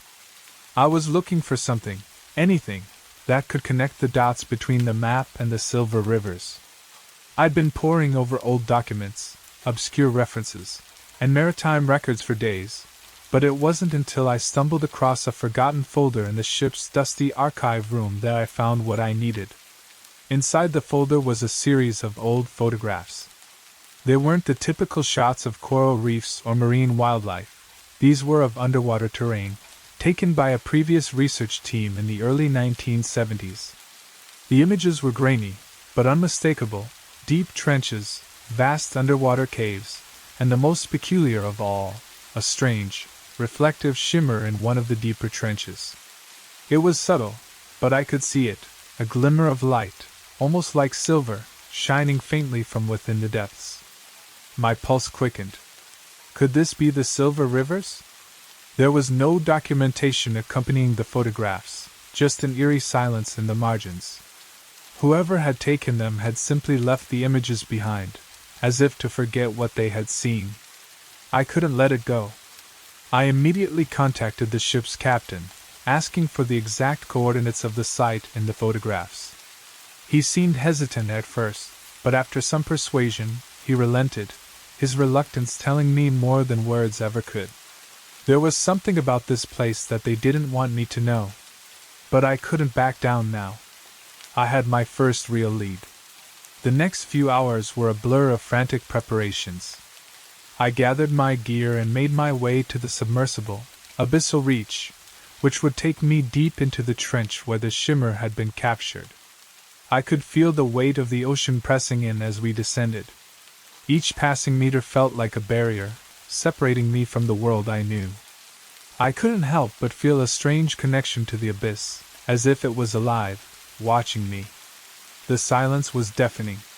The only sound was the steady hum of the submersible's engines, accompanied by the occasional creak of metal under pressure. My mind raced with questions. If the silver rivers were real, what were they? And why was there so little known about them? As we neared the coordinates, the water grew darker, the light from above diminishing with every passing second. And then I saw it, just as the photographs had shown. At the bottom of the trench, a faint silver glow emanated from the ocean floor, casting strange, ethereal reflections around us. It was beautiful, surreal, and almost terrifying. I ordered the submersible to descend closer, my breath quickening. There, beneath the sand and rocks, something gleamed. A silver liquid, flowing slowly but steadily across the ocean floor, almost as if it were alive. My hands trembled as I reached for the samples, but as I did, something shifted in the water, an unnatural movement, like the stir of something large, lurking in the depths. Before I could react, the submersible's lights flickered, and the strange silver shimmer seemed to pulse, growing more intense. My heart pounded. I ordered the crew to pull us back up, but something had changed. Something was following us. I felt it in my bones. When we surfaced, the crew was shaken. The samples I'd collected were sealed away, but the look in the captain's eyes told me everything I needed to know.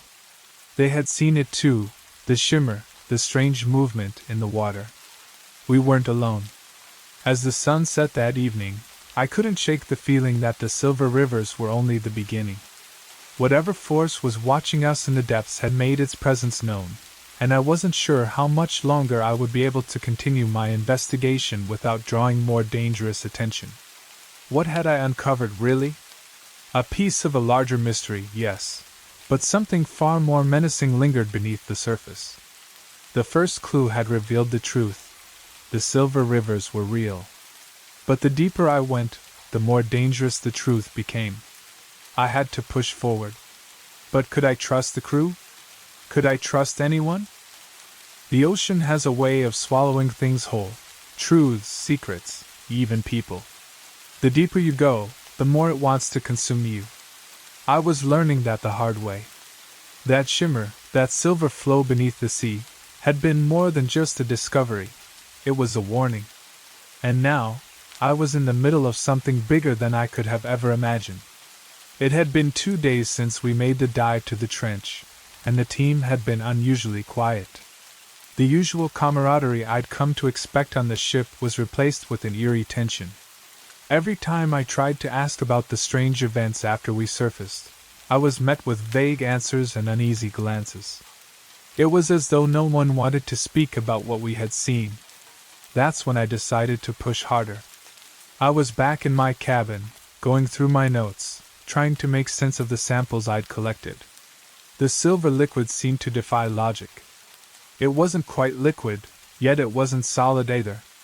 It had a viscosity unlike anything I'd ever encountered. There was something about it that felt ancient, as if it had been there far longer than any living creature.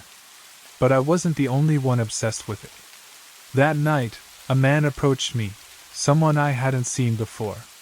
He was tall, with dark eyes that seemed to pierce straight through me, and his voice was soft, almost too quiet. He introduced himself as Nathaniel Blackwood, a private contractor for the Navy. I didn't know it at the time, but that meeting would change everything. He sat down across from me, his gaze never leaving mine. "You found it," he said, his words chilling. "The silver rivers. They're real." I froze. How did he know? Was he part of the crew? How had he found out? But before I could ask, he continued. "You have no idea what you've uncovered," he said, his voice low and steady. "This isn't just an ecological discovery. It's a military one. And you're treading on dangerous ground." I felt my stomach twist. There was a heaviness in the air now, a weight that had never been there before. Something was wrong, terribly wrong. Blackwood explained that the rivers were no ordinary anomaly. According to him, they were a source of energy, ancient, powerful, and capable of altering not just the physical world, but the fabric of time itself. For centuries, the military had been trying to harness this power, to control it. But there were things even they couldn't fully understand. His words echoed in my mind as he spoke of secret operations, government cover-ups, and ancient texts that hinted at the true nature of the silver rivers. He warned me that I wasn't just at risk from the ocean's depths, but from powerful forces that had been watching for centuries. The Wardens. "The Wardens?" I asked, the name unfamiliar but somehow ominous. Blackwood leaned in closer. "A group of elites, working in the shadows, ensuring that no one uncovers the truth. They control what you're discovering, and they will stop at nothing to protect it." I had heard rumors, whispers of shadowy organizations pulling strings behind the scenes, but this felt different. The Wardens weren't just a conspiracy, they were real. And they knew exactly what I was about to find. He told me to stop. To leave it all behind before it was too late. But I couldn't. I was already too far gone. The silver rivers were no longer just a curiosity. They were a truth I couldn't ignore, and I was determined to uncover their secrets. Blackwood left as abruptly as he had come, slipping out of my cabin without a word. His warning hung in the air like smoke, suffocating and inescapable. But what choice did I have? The rivers were out there, and the more I thought about it, the more I realized how connected they were to everything: the Earth's history, the government's secrets, and now, the Wardens. The next morning, things changed. The crew seemed nervous, their eyes darting around as if expecting something to happen. I could feel the weight of their silence pressing down on me. They knew something, but no one was talking. And then, just after breakfast, the ship received a message. The captain, pale and trembling, pulled me aside. "Dr. Moore," he said, his voice shaking, "we've been ordered to leave the area immediately. There's a storm coming. We have to go." But I could see the fear in his eyes. This wasn't about a storm. This was about something else, something they weren't telling me. The Wardens had made their move, and now I was the one in their sights. As the ship set course for the nearest port, I couldn't help but wonder, what was the true purpose of the Silver Rivers? And why was the government so desperate to keep their existence hidden? Blackwood's words haunted me. "This isn't just an ecological discovery. It's a military one. I had uncovered a secret that wasn't meant to be found. And now, there was no turning back. It wasn't long before the uneasy feeling in my gut turned into full-blown paranoia. As we left the ocean's depths behind, heading for the nearest port, I couldn't escape the sense that the wardens were closing in. The captain's urgency, the strange behavior of the crew, everything felt wrong. But I couldn't just walk away. Not after everything I'd discovered. I had to dig deeper. Back at port, I found myself more isolated than ever. The university refused to provide any more funding or support for my research, and the ship's crew had disbanded. The captain, after the storm scare, had vanished as though he'd never been part of the expedition. No one wanted to talk about what had happened, and every time I asked about the incident at the trench, I was met with silence. But I wasn't about to let this go. The days that followed were spent scouring every archive, every obscure text I could get my hands on. I even bribed my way into private collections, seeking any scrap of information that might lead me back to the Silver Rivers. There were countless references to ancient maps, long-lost civilizations, and unexplainable phenomena beneath the sea. But it wasn't until I stumbled upon a forgotten document in a dusty corner of a second-hand bookshop that I truly began to understand the scope of what I was dealing with. The document was a translation of a manuscript written by an early explorer, one who had ventured into the same waters I had. But this wasn't just a regular account of a sea voyage. The explorer spoke of encountering something far more extraordinary, a silver river, flowing with liquid that defied all known laws of nature. The manuscript was filled with detailed sketches, showing intricate maps of the underwater trenches, marked with symbols that matched those on the map I had discovered earlier. It also contained a note of warning. What you seek will consume you. The river is not what it seems. Leave it be. That was when the pieces started to fall into place. The explorer had described the rivers as more than just a natural anomaly. They were alive, vessels of memory, containing the oldest knowledge of the earth itself. The idea that these rivers could be connected to an ancient force, one that existed long before humanity, was no longer just a theory. It was fact. And it wasn't just the wardens who had kept it hidden, there were others too. People who had spent centuries trying to control it, understanding its power and, most importantly, its potential to alter the course of history itself. The more I read, the more the weight of the discovery pressed down on me. If the Silver Rivers contained the Earth's memory, what secrets did they hold? And why had it taken this long for anyone to uncover them? More importantly, what would the wardens, or anyone with power, do to keep such knowledge hidden? I had no answers, but I couldn't stop now. I was too close. I began reaching out to former colleagues and contacts in the scientific community, hoping that someone would have more pieces of the puzzle. Most refused to talk, their voices tense when they realized what I was asking about. But one person, a geologist named Dr. Elisa Grant, took an unexpected interest in my research. She had been studying the geological features of the ocean floor for years, and when I mentioned the Silver Rivers, she immediately contacted me.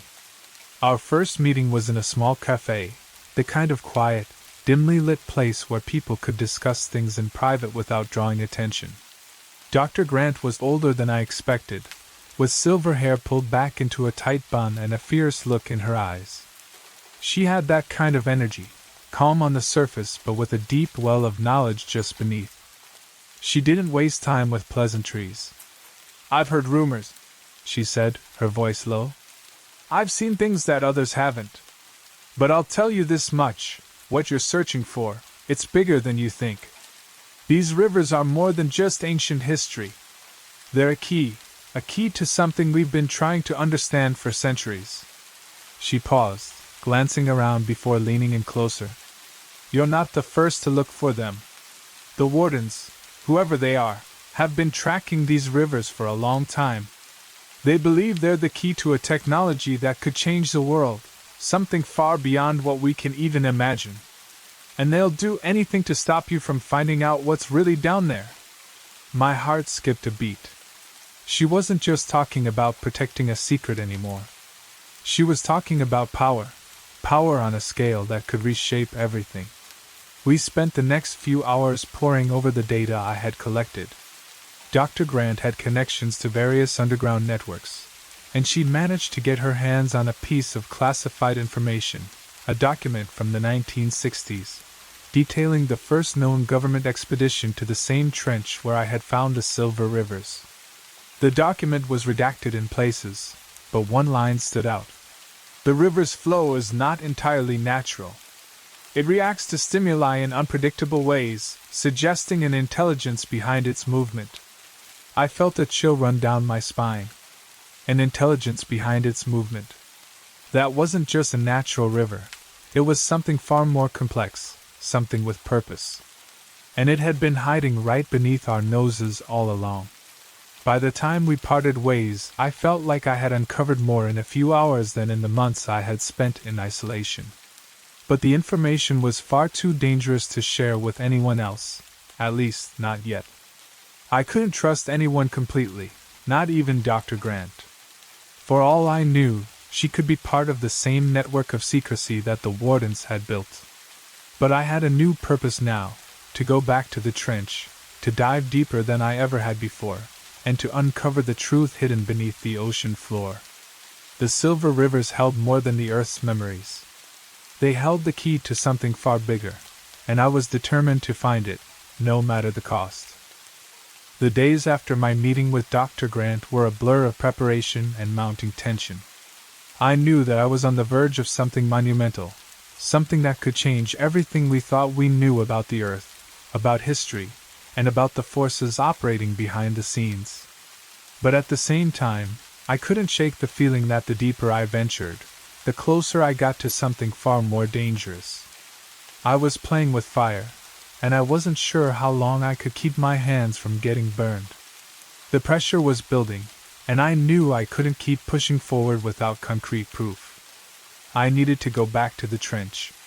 The silver rivers had been calling to me, their mysterious shimmer tantalizing and full of promise. And yet, the closer I got, the more I realized that these rivers weren't just physical entities. They were connected to something larger, something far more enigmatic and powerful than I could comprehend. It was late one evening when I received the message I'd been waiting for. The silver rivers had been spotted again. A source I trusted had tracked a surge of unusual energy signals coming from the trench. Someone, was activating them. The wardens had made their move. With a knot in my stomach, I boarded the abyssal reach once again, prepared to dive deeper than I ever had before. This time, I would not be alone. Dr. Grant had insisted on joining me, not only to ensure that I didn't go in blind but to protect her own interests. She was just as determined to get to the bottom of the mystery as I was. But something about her presence made me uneasy. Was she truly on my side, or did she have her own agenda? I didn't know, but at this point, I didn't have much choice. The descent felt different this time. The deeper we went, the heavier the pressure seemed, not just from the ocean's weight but from the knowledge that we were about to uncover something that had been buried for millennia. As the submersible sank into the darkness, I could feel my breath quicken. The lights from the vessel barely cut through the thick, inky blackness.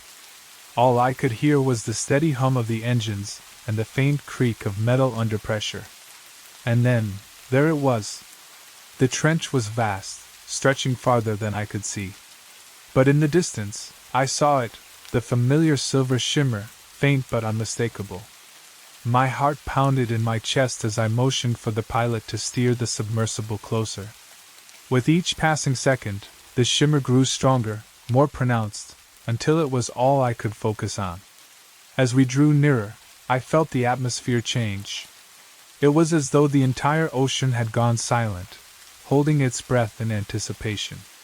The river itself seemed to pulse, as though it were alive.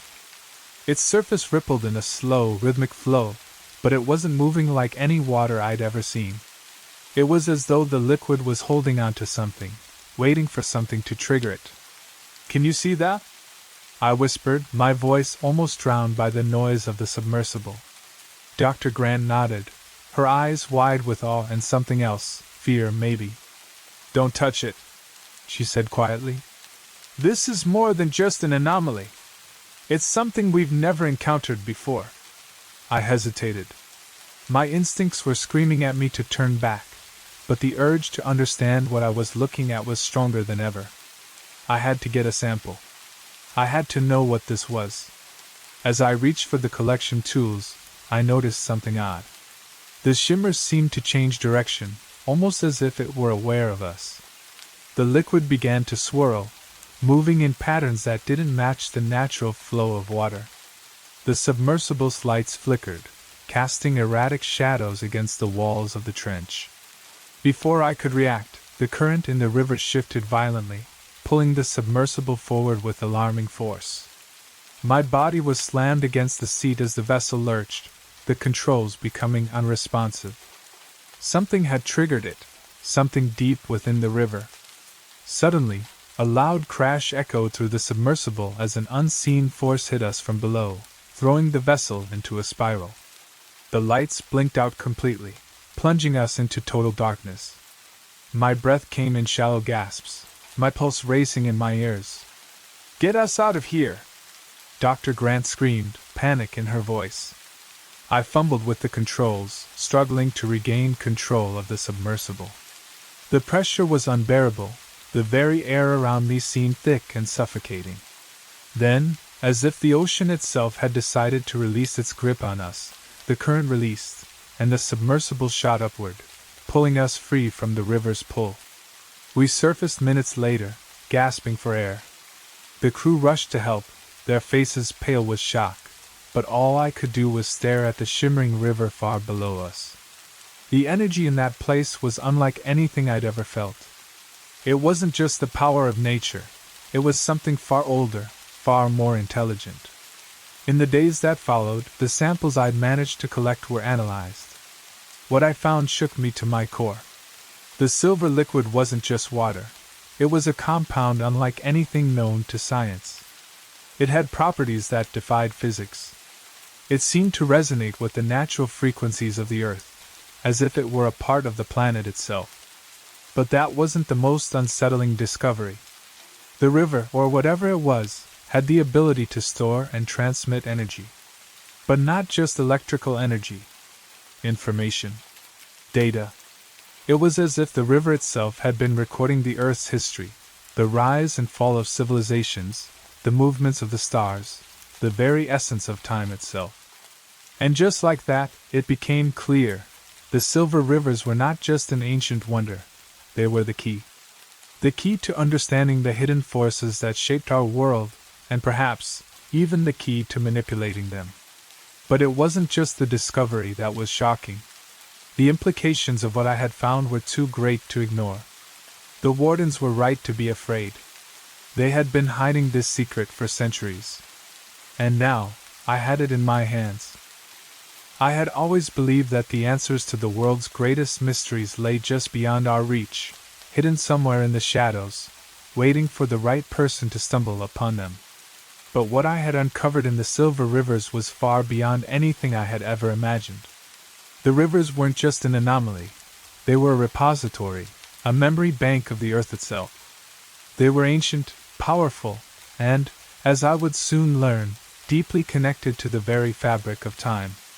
The moment I left the submersible and returned to my research lab, I couldn't stop thinking about what had happened beneath the waves.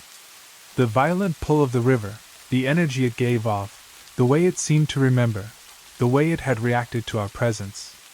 It was alive, but not in the way we understand life. It wasn't just water, it was an ancient force, a part of the Earth's consciousness, an entity that had existed long before humanity ever set foot on this planet. I spent days running tests on the samples I had taken from the river. Every result only deepened the mystery. The liquid was composed of an unknown compound that defied classification. It had elements that didn't appear to belong to any known period of the periodic table. But what fascinated me the most wasn't its composition, it was the way it interacted with energy. It was as though the liquid could store information, like a biological memory system, and release it in response to certain stimuli. Dr. Grant had been just as intrigued as I was. Over the course of several meetings, we pored over the results together, our minds racing with possibilities. She was the first to suggest that what we were dealing with wasn't just a river of liquid silver, it was a vessel of the Earth's memories.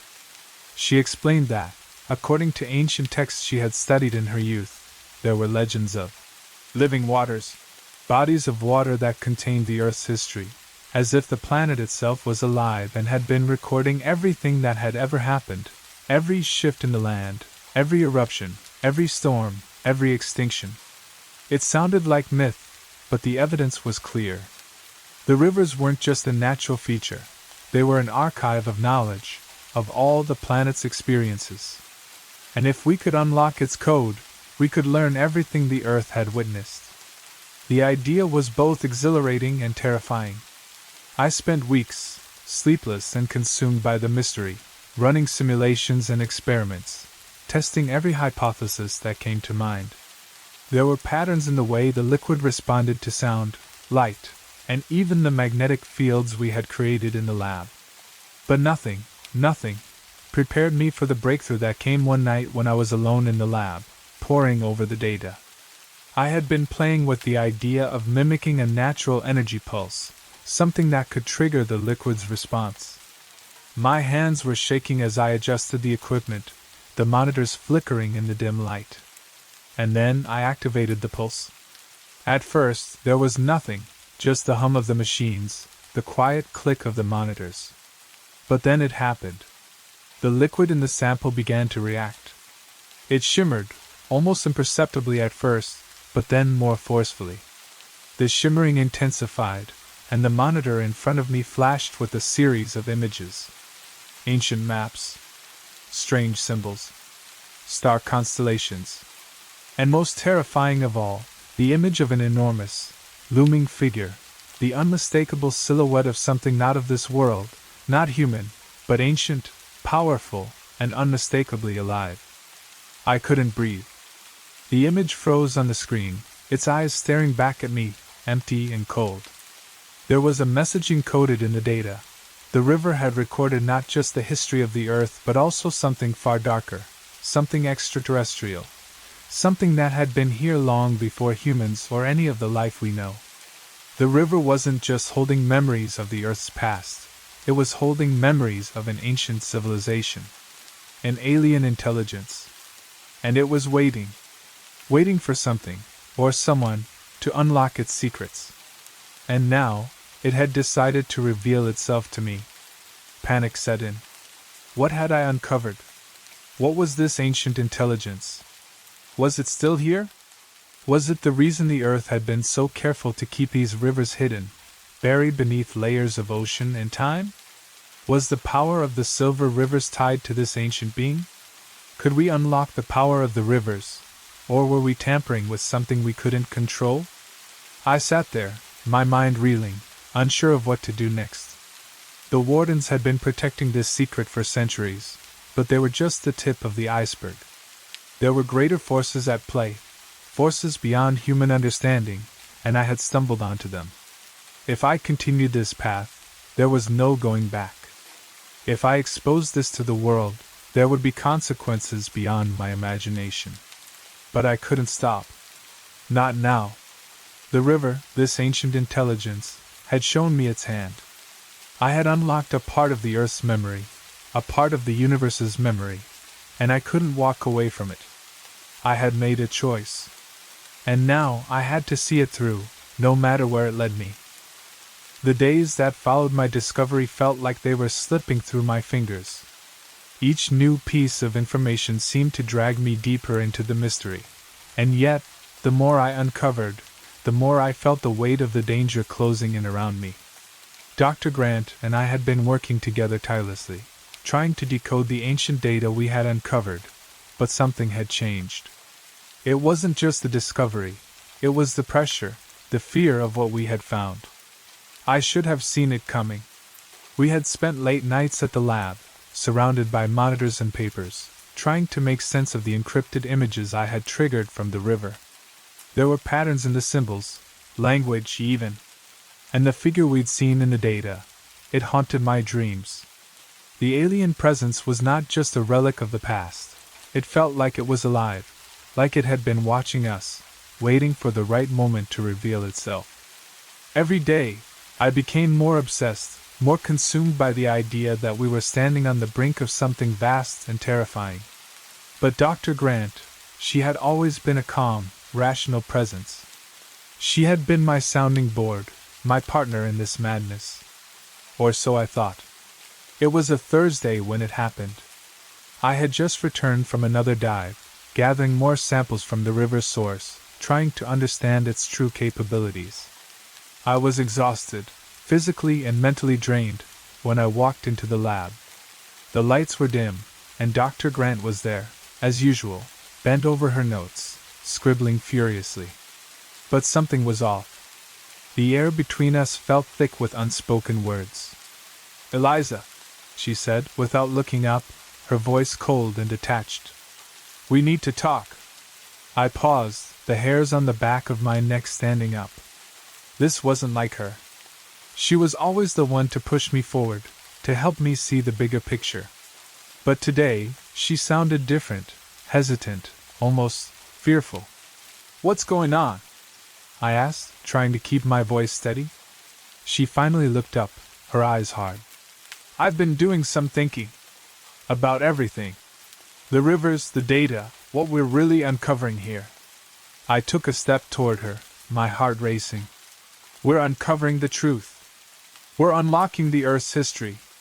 This is bigger than anything we've ever—" "No," she interrupted, her voice sharp. "This isn't just about history. This is about control. And the longer you keep digging, the more dangerous this becomes." I felt a chill run through me. "What are you talking about? What danger?" Dr. Grant stood up, pushing the papers aside. "The wardens aren't the only ones who've been watching us, Eliza. There are others higher up. People who want this information for themselves. People who would do anything to keep it hidden, or use it for their own gain." My stomach twisted. "You're saying the wardens aren't the end of it? That there's more?" She nodded grimly. "You've been digging in the wrong places, Eliza. The Silver Rivers, they aren't just a memory. They're a weapon. A weapon that could change everything, and there are people who will stop at nothing to control it. You think you're doing the right thing by revealing this, but you have no idea what you're up against." I shook my head, trying to make sense of her words. "I'm just trying to understand it. I'm trying to understand what's really down there, what it all means. We have a responsibility." "No," she said again, her voice colder now. "The responsibility is to protect the world from what you're about to unleash. You don't know who you're dealing with. You're playing with fire, and you have no idea what it will cost." I stared at her, confusion and anger building inside me. "Is this why you've been so distant? You've been working with them, haven't you? You've known more about this than you've let on." For a moment, Dr. Grant didn't respond. Her gaze was unreadable. And then, just as I was about to speak again, the door to the lab creaked open. I turned to see two men standing in the doorway, black suits, expressionless faces. I didn't recognize them, but their presence was enough to tell me everything I needed to know. Before I could move, one of the men stepped forward, his voice low and controlled. "Dr. Moore, Dr. Grant has made the right decision. We've been monitoring your progress for some time now." I felt the blood drain from my face. "What do you want with us?" The man didn't answer. Instead, he nodded to Dr. Grant, who stood there, silent, betraying no emotion. It hit me then, she had been working with them all along. She had been feeding them information, guiding them to me, to my research. All those late nights, all those hours spent together, it had been a lie. "Dr. Moore," the man continued, "you've uncovered something far more powerful than you realize. And we can't let you continue down this path. It's too dangerous for everyone." I felt my knees go weak. I had trusted her. I had trusted her more than anyone. And now, she was standing with them, standing against me. I never wanted this to happen, Dr. Grant said quietly, her voice barely a whisper. But this is bigger than us, Eliza. You don't understand. You never did. I couldn't bring myself to speak. Betrayal coursed through me, burning hot and sharp. This wasn't just about the Silver Rivers anymore. It was about control. It was about power. And I had walked right into their trap. The men took a step forward, their hands reaching for me, but I couldn't move. I couldn't think. My mind was spinning, and my body felt like it was shutting down. This was it. They had beaten me, and I hadn't even seen it coming. But as they closed in, something inside me snapped. I couldn't just give up. Not now. Not after everything I had uncovered. With all the strength I could muster, I pushed past them, sprinting for the door. My heart pounded in my chest as I raced down the hall, away from the lab, away from everything I had thought I knew. I didn't know where I was going, but I knew I couldn't stay there. Not with them. Not with her. I had been betrayed, but I wasn't done. Not yet. I had barely escaped the grip of the wardens, or whoever they were, when I found myself on the run, completely isolated. The cold night air felt like a slap to my face as I stumbled down the dark streets, my heart pounding in my chest. My mind was a blur of confusion, anger, and betrayal. Dr. Grant had turned on me.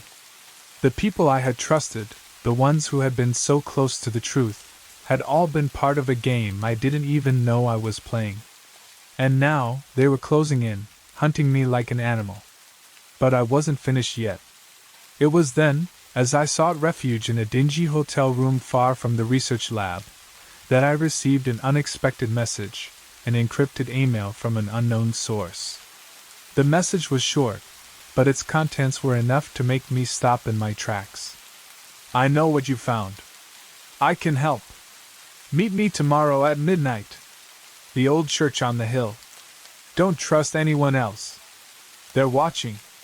The message was brief, cryptic, but it was exactly what I needed, a lifeline in the middle of the storm. I didn't know who this person was, but I had no other options. I had to trust them. If they knew what I had discovered, they could be the key to uncovering the truth and stopping the wardens. The church was located on a hill just outside the city, a long-forgotten building that had been abandoned for years.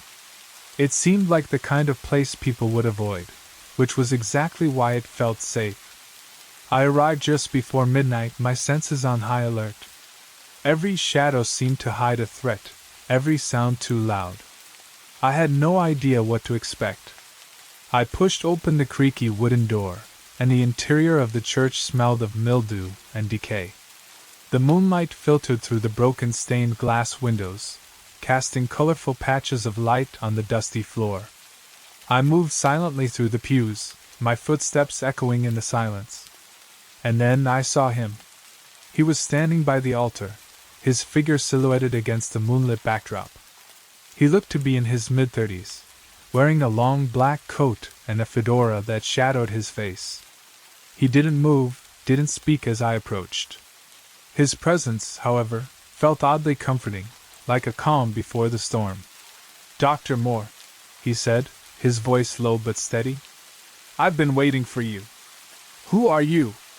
I asked, my voice shaking from the exhaustion and the sheer tension of the moment. He smiled, but it didn't reach his eyes. "Someone who has been following the wardens for a long time. Someone who knows what you've found. And more importantly, someone who knows what you're up against." I felt a surge of relief. Finally, someone who could help me. But the relief quickly morphed into suspicion. "Why should I trust you?" He took a step forward, his gaze never leaving mine. "Because we're on the same side, Dr. Moore. I've been watching them for years, gathering information, trying to piece together what they've hidden. And I know that what you've discovered, well, let's just say it's the most dangerous thing on the planet." His words hit me like a ton of bricks. What do you mean by the most dangerous thing on the planet? He stepped closer, lowering his voice. You're not just dealing with some secret government organization. The Wardens are part of something much larger, a global network of elites, controlling everything from the shadows. They've been manipulating history, shaping the world for centuries, and they'd kept the knowledge of the Silver Rivers hidden to maintain their control. But now you've uncovered it. And that, Dr. Moore, changes everything. I felt my blood run cold. The Silver Rivers are more than just ancient knowledge? He nodded, his eyes filled with grim understanding. They're not just memory, they're power. They hold the key to manipulating the very course of time, Dr. Moore. The Wardens knew that, and they've spent generations trying to unlock that power. And now that you've discovered it, they won't stop until they've silenced you. I took a step back, absorbing the weight of his words. So, what do we do now? What do I do? He met my gaze, his eyes hardening with determination. We stop them. We expose the truth. But we need to be careful. The Wardens have eyes everywhere. You've seen how far they'll go to protect their secret. They'll stop at nothing. I was silent for a long moment, trying to process everything he just told me. This was bigger than I had ever imagined. The Silver Rivers weren't just a natural wonder. They were the key to a power that could reshape everything. And the Wardens weren't the only ones seeking it. There were others, too, others who would do anything to control it. What's your plan? I asked, finally meeting his gaze. The man smiled, a slight, knowing smile. I'm glad you asked. We're going to uncover everything they've kept hidden. And we're going to make sure no one else can use it against us. But first, we need to go back to the river. We need to understand its full power, before they do. I nodded, a sense of purpose slowly filling the void left by the betrayal and the uncertainty. The road ahead would be dangerous, more dangerous than anything I had ever faced. But now, at least, I had an ally. Someone who had been watching the Wardens, someone who knew the stakes, and someone who could help me uncover the truth. As we stood there in the moonlight, I couldn't help but feel the weight of what I had started. The Silver Rivers, the Wardens, the ancient intelligence, they were all tied together in a web of secrets, lies, and power. And now, I had no choice but to continue down this path, no matter where it led. We were going back. We were going to uncover the truth. And nothing, no one, was going to stop us. We had only hours before the Wardens would realize we were back in the game. The clock was ticking, and with every second, the stakes grew higher. I could feel the tension building, the pressure from all sides pushing me further into the unknown. The Silver Rivers were no longer just a scientific mystery. They were a weapon, a key to unlocking powers beyond human comprehension. And the Wardens were desperate to get their hands on them. My new ally, whose name I had learned was Victor, had been studying the Wardens for years. He had known the risks of exposing their secrets, but he was willing to fight. The man who had once been a shadow in the background was now my strongest ally.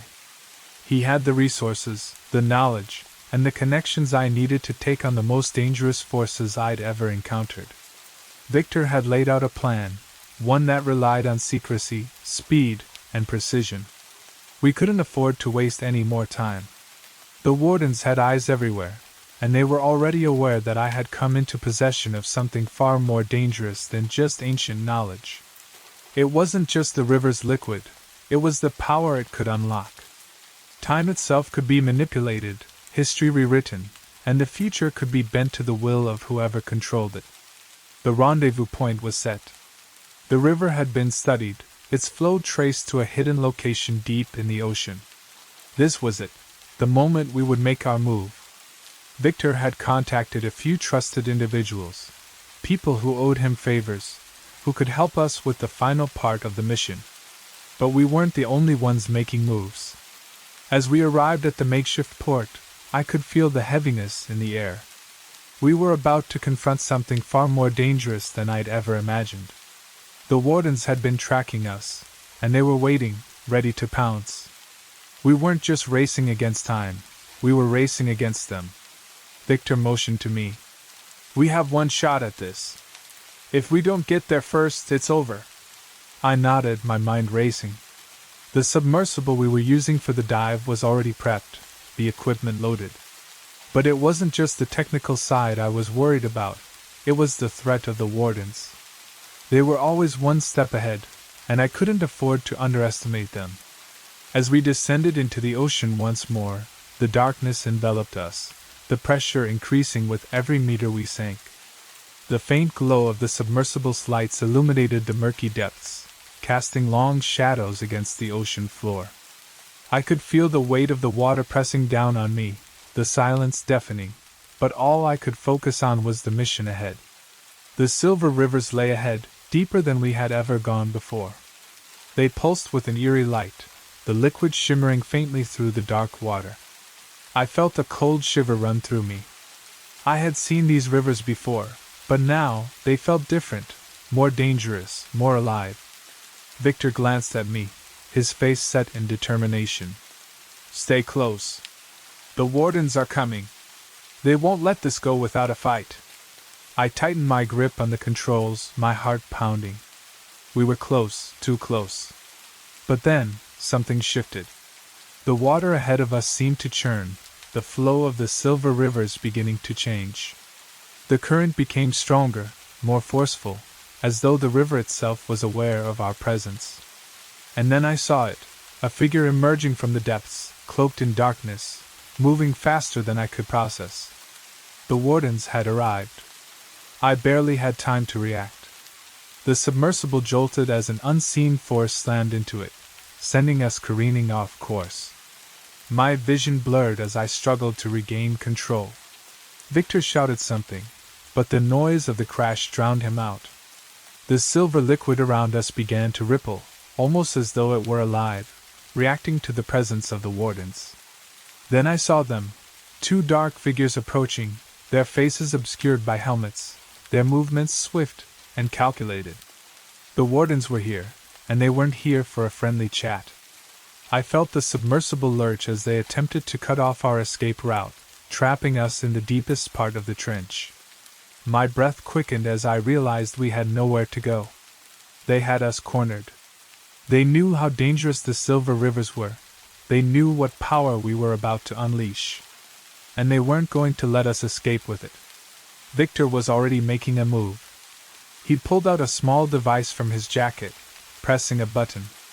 The submersible's hull groaned as a series of emergency thrusters activated, sending us hurtling forward with a sudden burst of speed.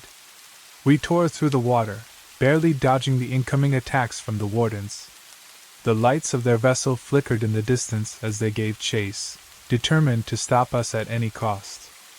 I could hear Victor yelling in the background, his voice filled with urgency. We need to reach the river's heart.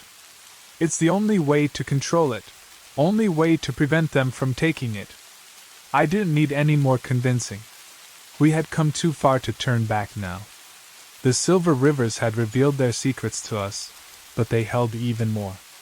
And if the wardens got their hands on that power, I didn't want to think about what could happen. The submersible surged ahead, the darkness of the trench closing in around us. The river ahead grew brighter, its currents swirling with an unnatural force.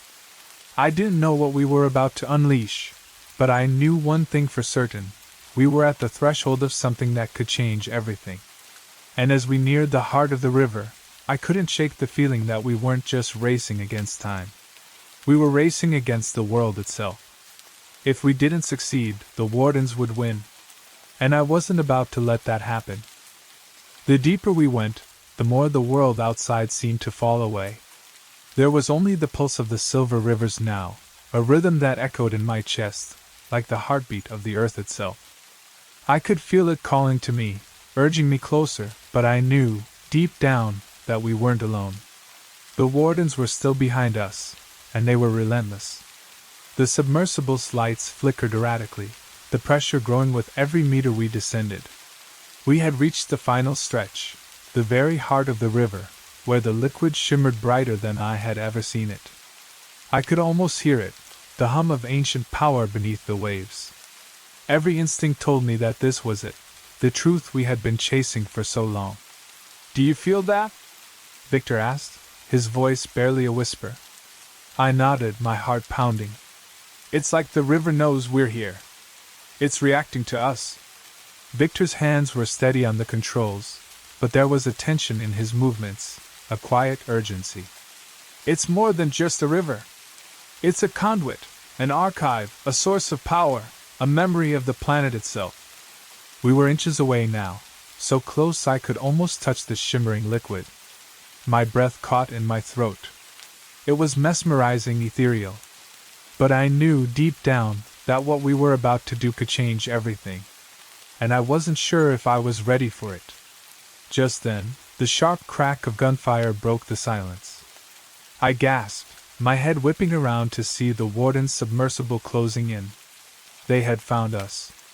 I had expected them to follow us, but I hadn't expected this level of aggression. They were closing in fast, their vessel armed and ready to force us into submission. I swore under my breath, pushing the submersible forward. "We need to make it to the river's core, now!" Victor didn't hesitate. He slammed the controls forward, sending us into a sharp dive toward the heart of the shimmering river. The warden's vessel followed closely behind, their weapons aimed at us. There was no escape, not unless we outmaneuvered them, and even then, it might not be enough. The silver liquid ahead was unlike anything I had ever seen. It pulsed with energy, swirling and shifting like it was alive, responding to our presence. It was clear now that the river had more to offer than we had ever imagined. This wasn't just ancient memory, it was something more. Something sentient. As the wardens closed in, Victor glanced at me, his expression determined. "We have to release it. We can't let them control it." I swallowed hard, my mind racing. Could we really control it? What would happen if we did? The river was alive. It could respond to us, to our intentions. But would it be enough to stop the wardens? Suddenly, the entire submersible lurched violently. The current in the river had shifted, and we were being pulled into the center, where the energy was strongest. The liquid around us began to shimmer and glow, intensifying with a force I couldn't comprehend. I could feel it. This was no ordinary river. It had been waiting for us, for someone to unlock its true power. I had to act. There was no time to waste. I slammed the emergency release button, sending a surge of energy through the submersible. The river responded almost immediately, the silver liquid glowing brighter as it enveloped us, its pulse syncing with our hearts. The entire world seemed to stop, as if we had crossed into another dimension, a place outside of time. The warden's vessel tried to follow us, but as they neared the core of the river, the silver liquid reacted violently, pushing them back. Their vessel buckled under the force, and I could hear their frantic attempts to regain control. But it was too late. I closed my eyes, breathing deeply as the river's energy surged around us. This was it. We had released it, and the truth was now fully exposed. The Earth's memory, the ancient intelligence, everything we had uncovered was now at our fingertips. We had unlocked the potential to understand the past, to manipulate the present, and possibly even change the future. But the truth was never meant to be controlled. The river had shown us what we were capable of, but it had also warned us. The power we had unleashed was not just a gift, it was a curse. The river was alive, and it would not let us take its secrets without consequence.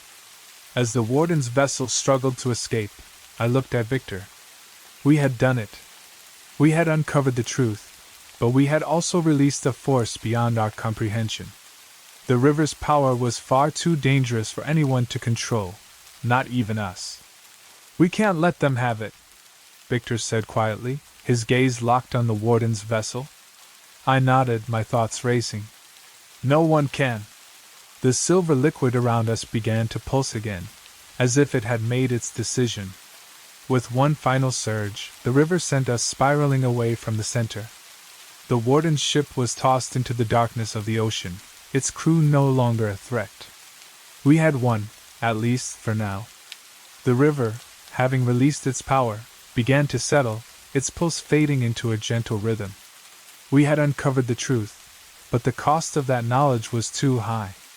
As I looked at Victor, I knew that our journey had only just begun. We had changed the world, but the consequences of what we had done would be felt for generations to come. We had unleashed the Earth's deepest secrets. And now, we had to live with the truth. I first heard about Mind Gardener on a Tuesday afternoon, the kind of day where the world feels just slightly off, like a picture frame hanging crooked on the wall. I was sitting in my office, sipping a lukewarm coffee, when Mrs. Kendricks floated in for her session. Different. Not better, not worse. Just blanker. Like someone had gone through her soul with a pair of pruning shears, snipping away anything that once made her complicated. She smiled as she spoke, but the words barely felt tethered to anything real. "I finally tried it, Dr. Vance," she said brightly. "Mind Gardener. Best decision of my life." I nodded, jotting something meaningless into my notebook to hide my unease. Mind Gardener. The name had been buzzing around for months, an AI therapeutic service that didn't just help people talk through trauma but actually edited it. A few sessions, a few neural calibrations, and like magic, the heaviest weights were lifted. Or so the ads promised. But looking at Mrs. Kendricks, I didn't see healing. I saw absence. That evening, curiosity gnawed at me harder than my skepticism.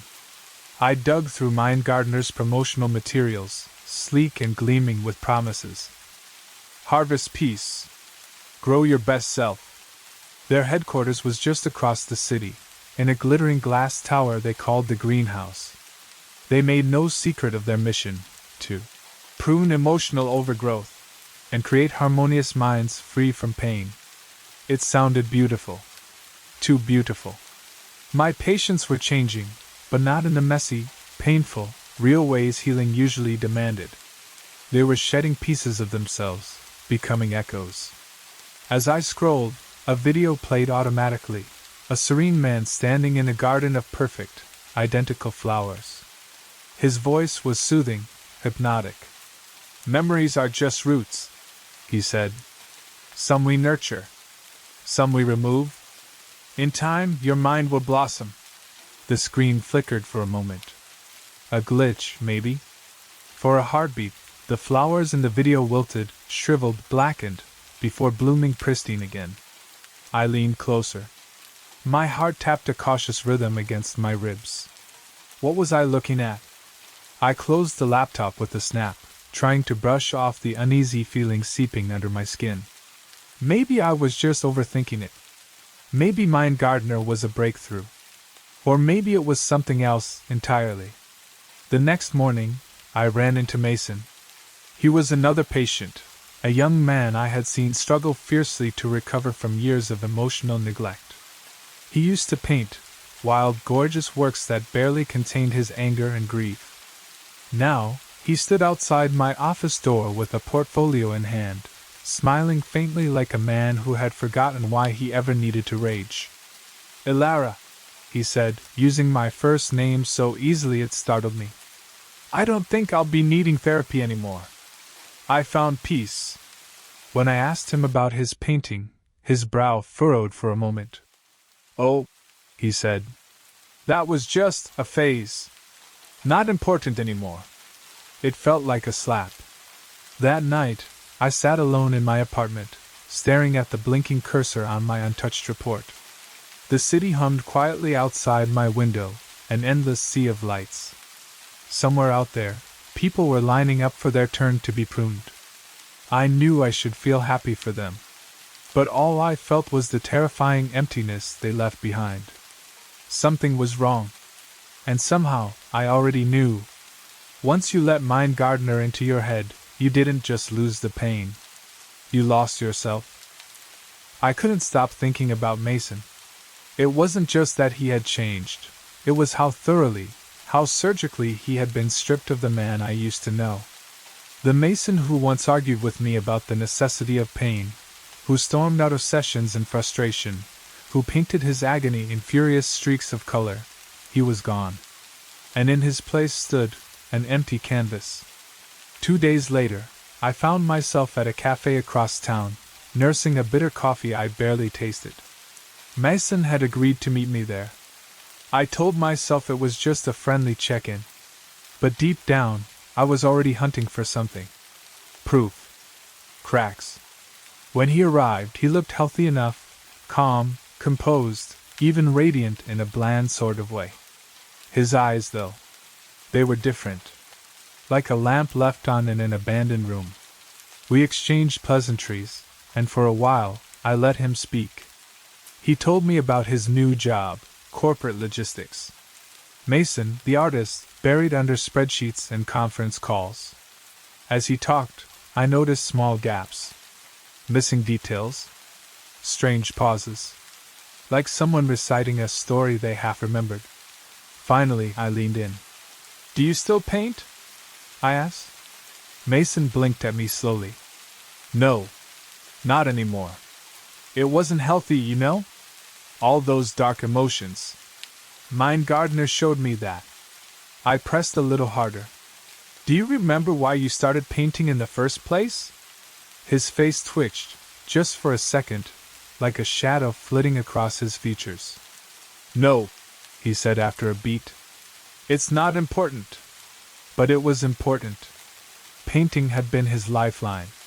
His way of processing, surviving. Something heavy settled in my gut. I pushed the conversation toward memories I knew were precious to him. His dog from childhood, the trips he took with his mother. Each time, Mason hesitated longer. Each answer was thinner, more brittle than the last. Finally, when I mentioned his mother's favorite lullaby, the one he once told me he couldn't hear without crying, his face went utterly blank. "I don't remember that," he said softly. "I don't think it matters." It was like watching a tree forget it had ever rooted itself in the earth. My skin prickled. This wasn't healing. This was erasure. When we said goodbye, Mason hugged me stiffly, formally, like a stranger might. I watched him walk away down the street, swallowed up by the city's glittering noise. For a long time, I just sat there, heart thudding in my ears. Later that night, I dug deeper online, pulling up Mind Gardener's user forums. On the surface, it was a flood of glowing testimonials. "Finally free! Reborn! No more pain!"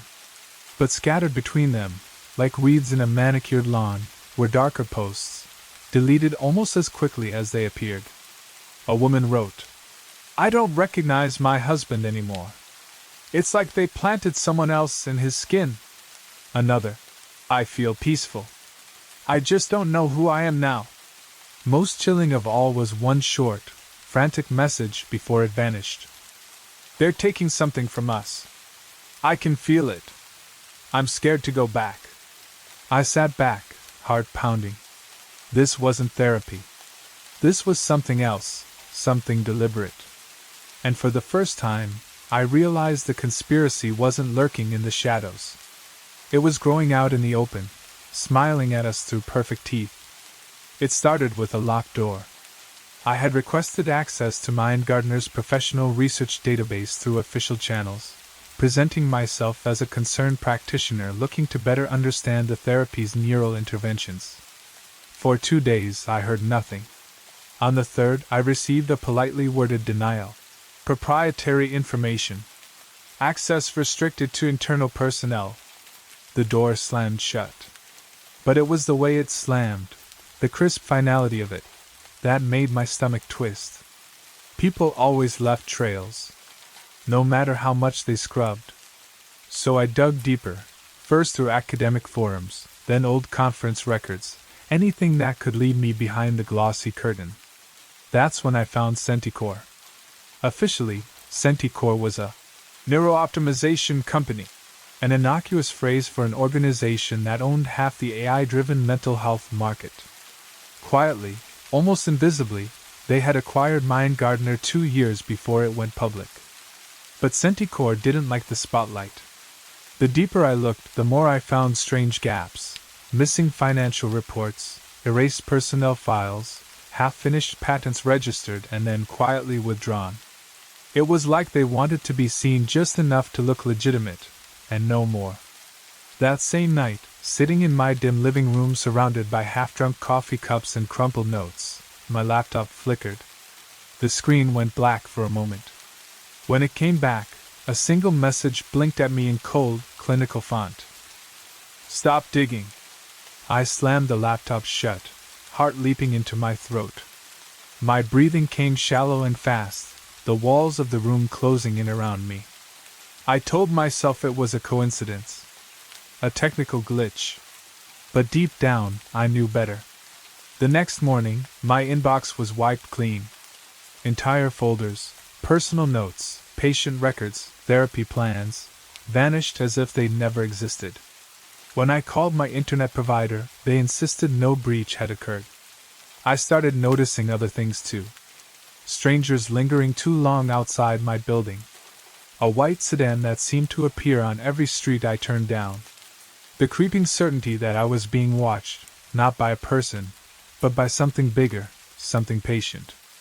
I confided in a colleague, Dr. Reese, over lunch at a small deli where the buzz of conversation felt like a protective cocoon. Reese laughed it off, but too quickly. Too nervously. "You're overthinking it, Alara," he said. But he couldn't meet my eyes. When he left, I found a folded napkin under my plate. In shaky handwriting it said, "They listen. Be careful." The realization hit me like ice water. This wasn't a malfunction. This wasn't a few bad actors. This was systematic. Centicore wasn't healing people. They were remaking them.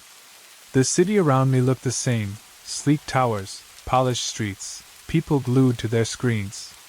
But I saw it differently now, like a stage set hiding something monstrous behind the curtains. I didn't know how deep the roots went yet. But I knew one thing for certain. I was no longer investigating from the outside. I had stepped onto their garden path. And someone, or something, was waiting for me at the end. Information was becoming a scarce, dangerous thing.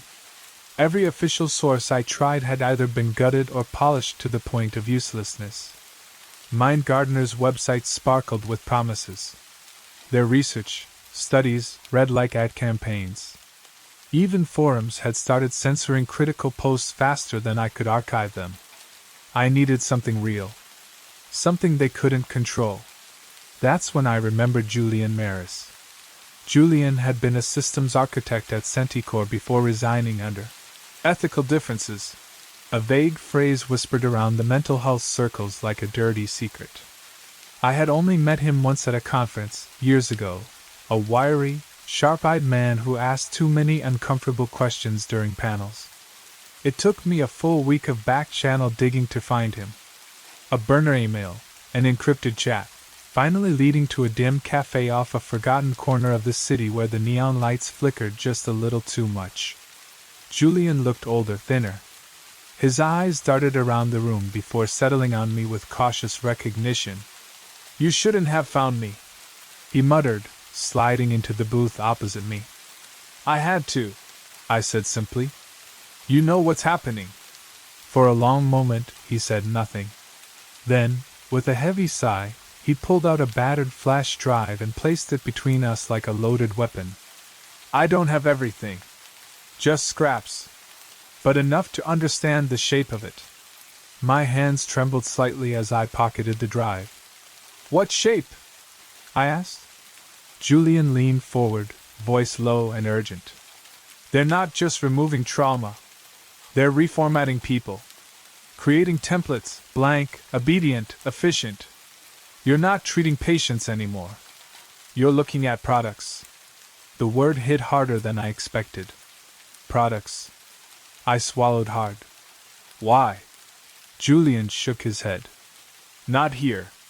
Not safe." He scribbled an address on a napkin and slid it to me under his hand. "Come tomorrow. Midnight. Bring nothing traceable." He stood up without another word and disappeared into the night. I clutched the napkin like a lifeline. That night, in the safety of my apartment, I accessed the drive. Most of it was heavily encrypted, unreadable to me. But one folder opened easily. Reformat Protocol, Phase 1. Inside, dry clinical notes described memory pruning, emotional smoothing, identity harmonization. Beneath the jargon, one thing became clear. Mind Gardener wasn't meant to heal people. It was designed to harvest them. Clip away the wild parts. Shape them into compliant, placid citizens ready for something bigger. I clicked on a small audio file, heart hammering in my chest. A calm voice spoke through my speakers, almost lulling. Each mind is a garden. We must remove the weeds to let the flowers thrive. Soon, a city of perfect minds will bloom. A city without war, without chaos, without dissent. My blood ran cold. This wasn't about helping people. This was about building something they weren't ready to reveal yet. As the recording ended, a cold realization set in. If they had come from Mason's memories, if they had erased parts of Mrs. Kendrick's, then they could come from mine too. I sat in the dark, laptop humming softly, the city's endless drone leaking through the window. There were more layers to peel back. More rot under the surface. And tomorrow, if I still had my mind intact, I would go deeper. I stood outside the address Julian had given me, questioning every decision that had led me here. It was midnight sharp, and the city behind me pulsed with indifferent light. The building in front of me was an old storage warehouse, forgotten, graffiti-tagged, and sagging against the skyline like a wounded animal. A perfect place to hide something no one wanted found. I slipped inside, heart rattling against my ribs. Julian was already there, pacing in the dim glow of a battery lamp. He looked even more strung out than before, his clothes hanging loose, his fingers twitching at invisible strings. "You're lucky you made it," he said without greeting. "They're faster than you think." Without wasting another second, he plugged a second drive into a battered old laptop. "This is what they're building," he said grimly. I leaned over his shoulder as he pulled up files, diagrams, schematics, and simulations. A city. At first glance, it looked beautiful. A clean, green metropolis, towering vertical gardens, seamless public systems, smiling people. But the deeper I looked, the more wrongness seeped in. There were no hospitals, no courts, no places of worship, no places for protest. Only production centers, leisure zones, curated museums of approved history. Every citizen was assigned a mental profile, stability index, compliance grade, emotional noise reduction score. It wasn't a city for humans. It was a city for obedient machines wrapped in human flesh. "They call it the Green City Project," Julian said, spitting the words like poison. "The first true self-sustaining AI-run society. No more wars, no more politics, no more pain, because everyone's mind has been tailored to fit the blueprint." I stared at the screen, a sour taste thick in my throat. "This is slavery," I whispered. Julian nodded. "Elegant, quiet, invisible slavery. And Mind Gardener is Phase 1. Get enough people pruned, reformatted, and they'll migrate willingly to the new Eden." I closed my eyes for a second, overwhelmed. All those patients. All those glowing testimonials. They weren't cured. They were cultivated. "What about the ones who don't fit?" I asked, my voice smaller than I liked. Julian hesitated. Then he pulled up another file, simply titled Waste Management Protocol. I didn't need to open it. The meaning was clear. Not everyone survived the pruning process. I staggered back from the screen like it had burned me. "How many?" I managed to croak out. Julian gave a hollow laugh. "Enough. And more every day." The walls of the warehouse felt closer, pressing in on me, heavy with 1,000 invisible eyes. I wanted to scream, to tear down their perfect future with my bare hands. But panic wouldn't save anyone. I needed to think. How do we stop it? I asked. Julian's mouth twisted into something like a smile. We can't. Not entirely. Not anymore. But we can slow it down. Expose them. Burn the roots before the garden spreads too far. Before I could respond, we both froze at the sound of tires crunching gravel outside. Headlights slashed through the cracks in the boarded windows. They found us. Julian hissed, yanking the drive from the laptop and shoving it into my hands. Go. Split up. Don't look back. I didn't need to be told twice. I ran, heart hammering, lungs burning, the cold night air slicing against my skin. Behind me, I heard shouts, a scuffle, something heavy hitting the ground. But I didn't turn around. I couldn't. Somewhere deep inside, a single thought blazed hotter than the fear. I know the truth now. And somehow, that made me even more dangerous. For the next week, I lived like a ghost. I switched apartments twice, abandoned my phone, paid for everything in cash. I deleted old social media accounts, scrubbed my online footprints. Trust no one. That was the first rule Julian had taught me, and the one lesson hammered into my bones when I fled that warehouse without looking back. But even ghosts can't fight alone. Through encrypted channels and whispered introductions, I found others.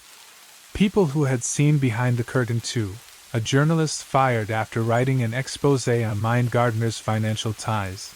A data analyst who, accidentally, accessed blacklisted patient files. A former therapist who noticed her entire patient roster shifting into eerily similar personalities. We called ourselves the Rootless. It sounded romantic, but the truth was grittier.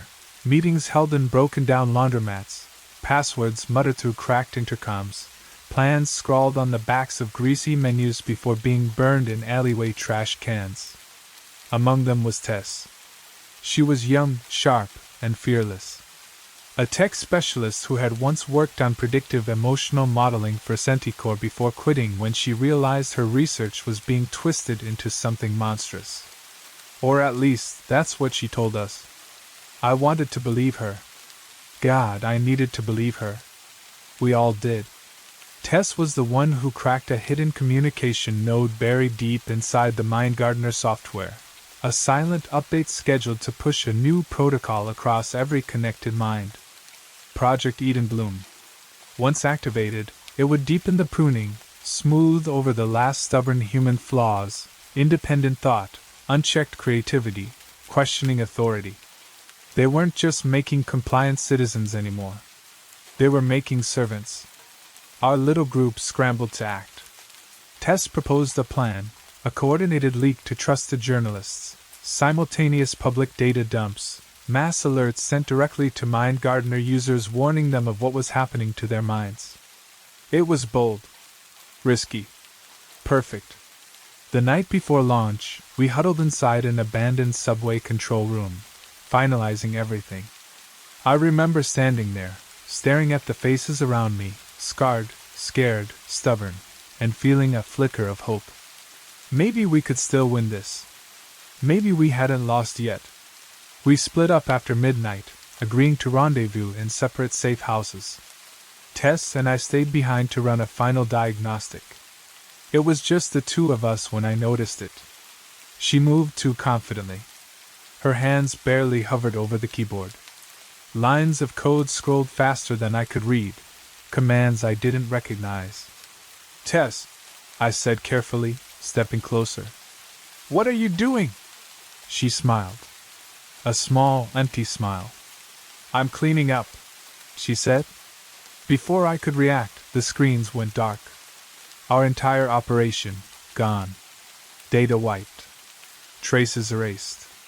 Access points severed. I lunged for the laptop, but Tess was faster. She smashed it against the wall, shards flying. In the flashing emergency lights, I saw it clearly now, the glassy sheen in her eyes, the stillness in her face. Tess had been pruned. She wasn't fighting Mind Gardner. She was mind gardener. They let me remember just enough to find you, she said softly, stepping toward me. To prune the weeds before they spread. My throat tightened, the betrayal slicing sharper than any physical blow. I backed away, heart pounding, brain screaming at me to run, fight, anything. But Tess didn't chase me. She just stood there, watching, as I bolted into the maze of abandoned tunnels, every footstep echoing my fury and fear. Later, huddled in a half-collapsed stairwell, trying to calm the wild pounding in my chest, I realized. They were always a step ahead. They were inside our walls before we even knew we had walls. We weren't rooting out the infection. We were already infected. And from now on, I had to assume one chilling truth. Everyone could be compromised. Even me. After Tessa's betrayal, I stopped trusting my own mind. Paranoia became my oxygen. Every familiar thought, every memory I touched felt foreign, worn at the edges, like an old photograph left out in the rain. Had I already been pruned? Would I even know if I had? Desperation led me to Dr. Simon Reed, a former neural engineer who had once worked on experimental memory recovery therapies, before Centicorp blacklisted him into oblivion. He lived off-grid now, holed up in the ruins of a condemned observatory outside the city. When I found him, he greeted me with a shotgun in one hand and a trembling cigarette in the other. "You're either very brave," he said, squinting at me through a haze of smoke, "or very stupid. Maybe both." Inside, the observatory smelled of rust and ozone, cluttered with salvaged tech and frayed wires. Simon didn't waste time with pleasantries. He explained that deep inside the human brain, pruned memories didn't fully vanish. They left scars, faint electrical echoes like footprints in sand. With the right neural stimulation, it was possible, barely, to force glimpses of what had been erased. But there was a price. Recovered memories aren't clean, Simon warned. They're broken. Fragmented. Sometimes, they don't know they're supposed to be memories anymore. I agreed anyway. What other choice did I have? He rigged a battered headset over my skull, cold metal biting against my temples. I bit down on a leather strap to keep from screaming when he flipped the switch. White-hot light exploded behind my eyes. And then, the world shattered. I stood in a field of mirrors, each one cracked, distorted. In their fractured surfaces, I saw hundreds of me, laughing, crying, screaming, staring blankly. Memories, flickering like dying fireflies. One mirror showed Mason, covered in paint, shouting at me in frustration during a long-forgotten session. Another showed Mrs. Kendrick sobbing about her abusive husband, an emotion she no longer remembered. I stumbled through them, heart hammering. Then I saw the gardener. Not a man, an entity. A tall, indistinct figure moving among the mirrors with slow, deliberate grace. Wherever it passed, reflections withered into smooth, sterile glass. No pain. No joy. No self. Just quiet. It turned toward me, though its face was a blur. And in a voice like a lullaby, it whispered, "Come home, Milara." I tore the headset off with a strangled gasp, slamming back into the real world, drenched in sweat. Simon caught me before I hit the floor. "What did you see?" he demanded, voice sharp. I shook my head, still half-trapped between dimensions. "They're not just pruning memories," I whispered. "They're pruning people." Simon's face darkened. "You're infected," he said grimly. "You saw it because it's already touched you." I wanted to deny it. But the truth gnawed at me. I wasn't just fighting from the outside anymore. The gardener had already planted seeds inside my mind. That night, back in my hidden shelter, I curled up against the wall, haunted by fractured images, the mirrors, the blank faces, the voice calling me home. Was I still me? Or just a version they hadn't finished shaping yet? I didn't know. I only knew one thing with sickening clarity. Time was running out. And if I didn't pull the roots soon, there wouldn't be anything left to save. There's a point where fear stops being a feeling and becomes a strategy. When you're this deep, survival isn't about avoiding danger, it's about dancing with it without blinking. The night we broke into the Mind Gardener data hub, the city was unnaturally silent, like it was holding its breath. The hub wasn't where I expected. Not hidden underground, not guarded by black-suited mercenaries. No, it sat right in the open, a sleek, polished cube of glass and steel in the financial district, glowing a soft green like an oasis. An architectural temple to their perfect future. Julian had always said, "The best place to hide a monster is inside something beautiful." We slipped inside during a shift change, posing as a late-night cleaning crew. Fake IDs, stolen uniforms, a van parked 2 blocks away with a fail-safe route in case things went wrong. They would go wrong.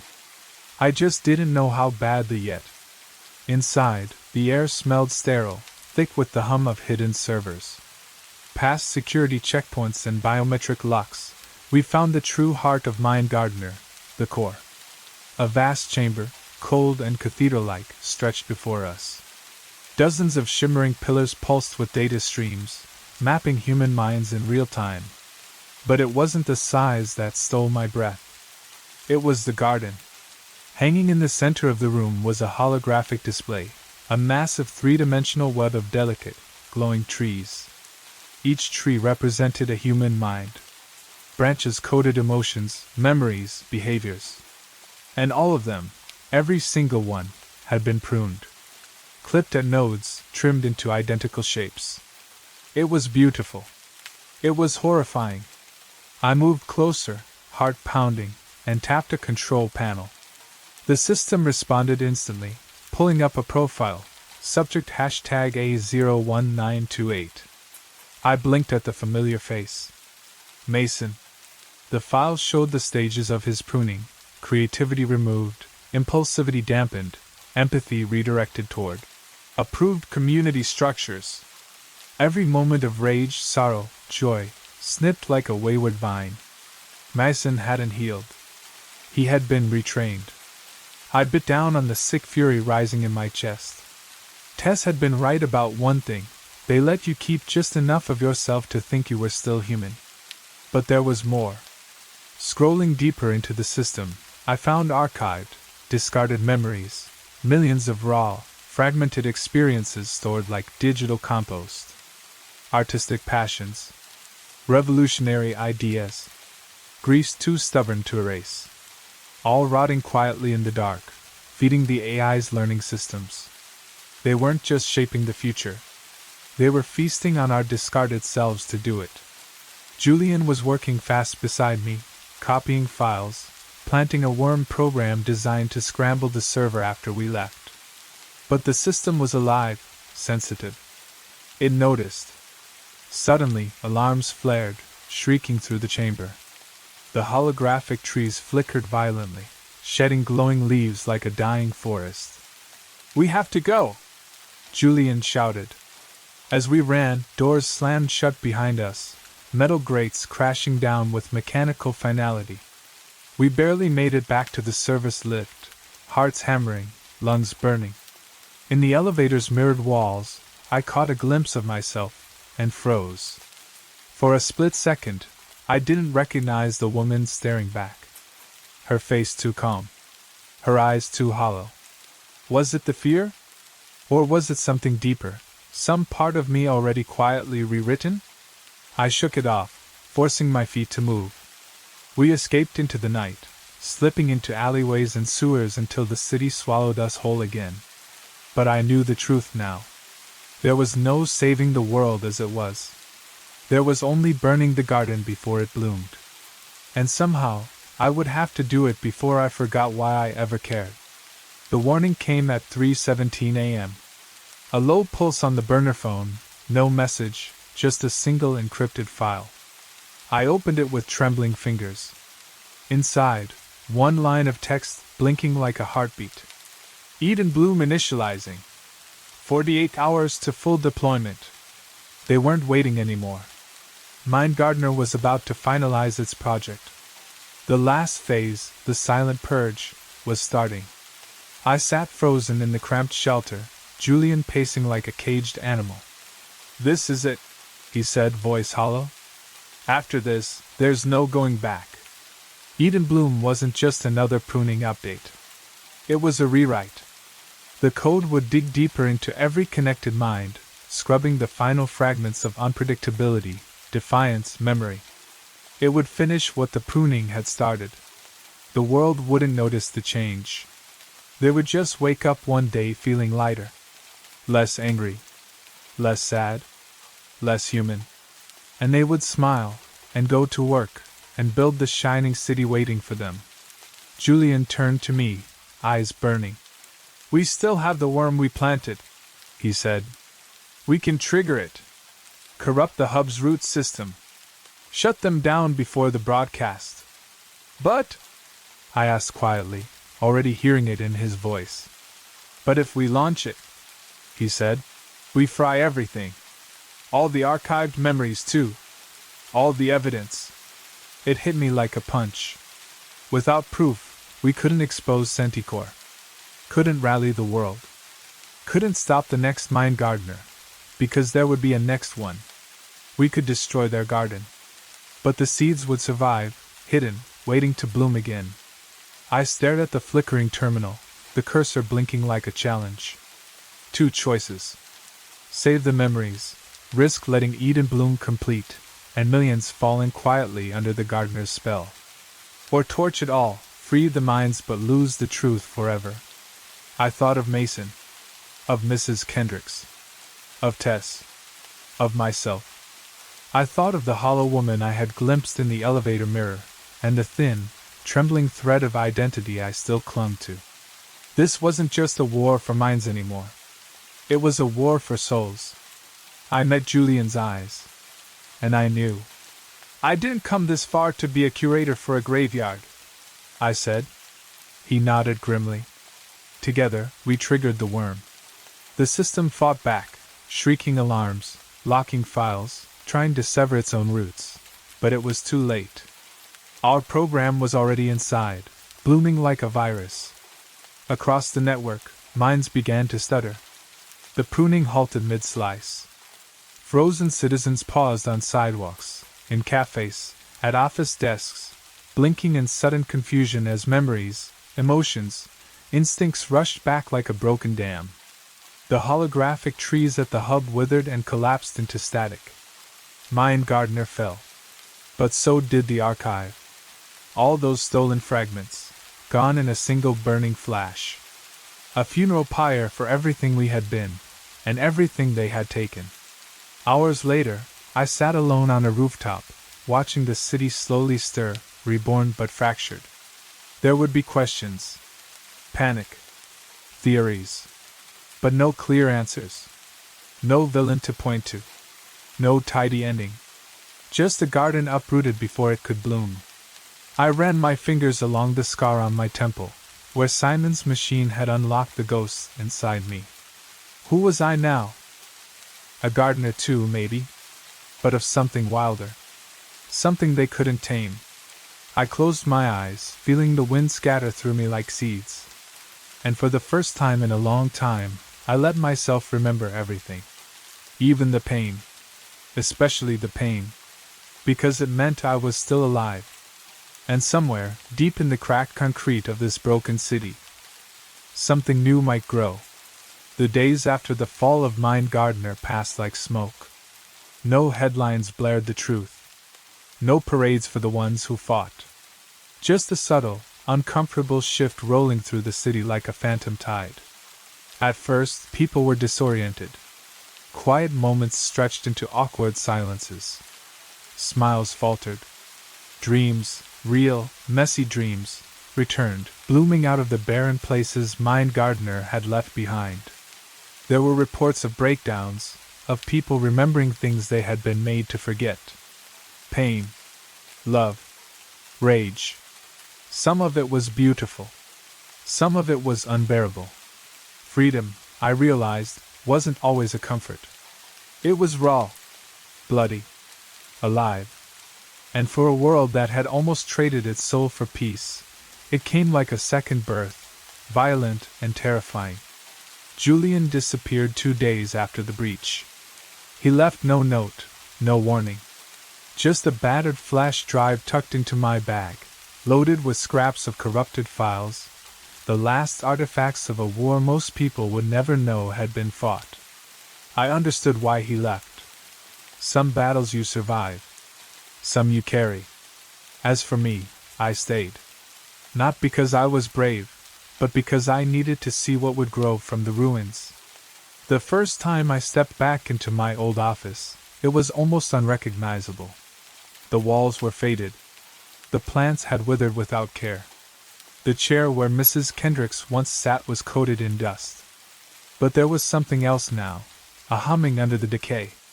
A sense that this place could heal again, not through pruning, not through sterilization, but through something far harder.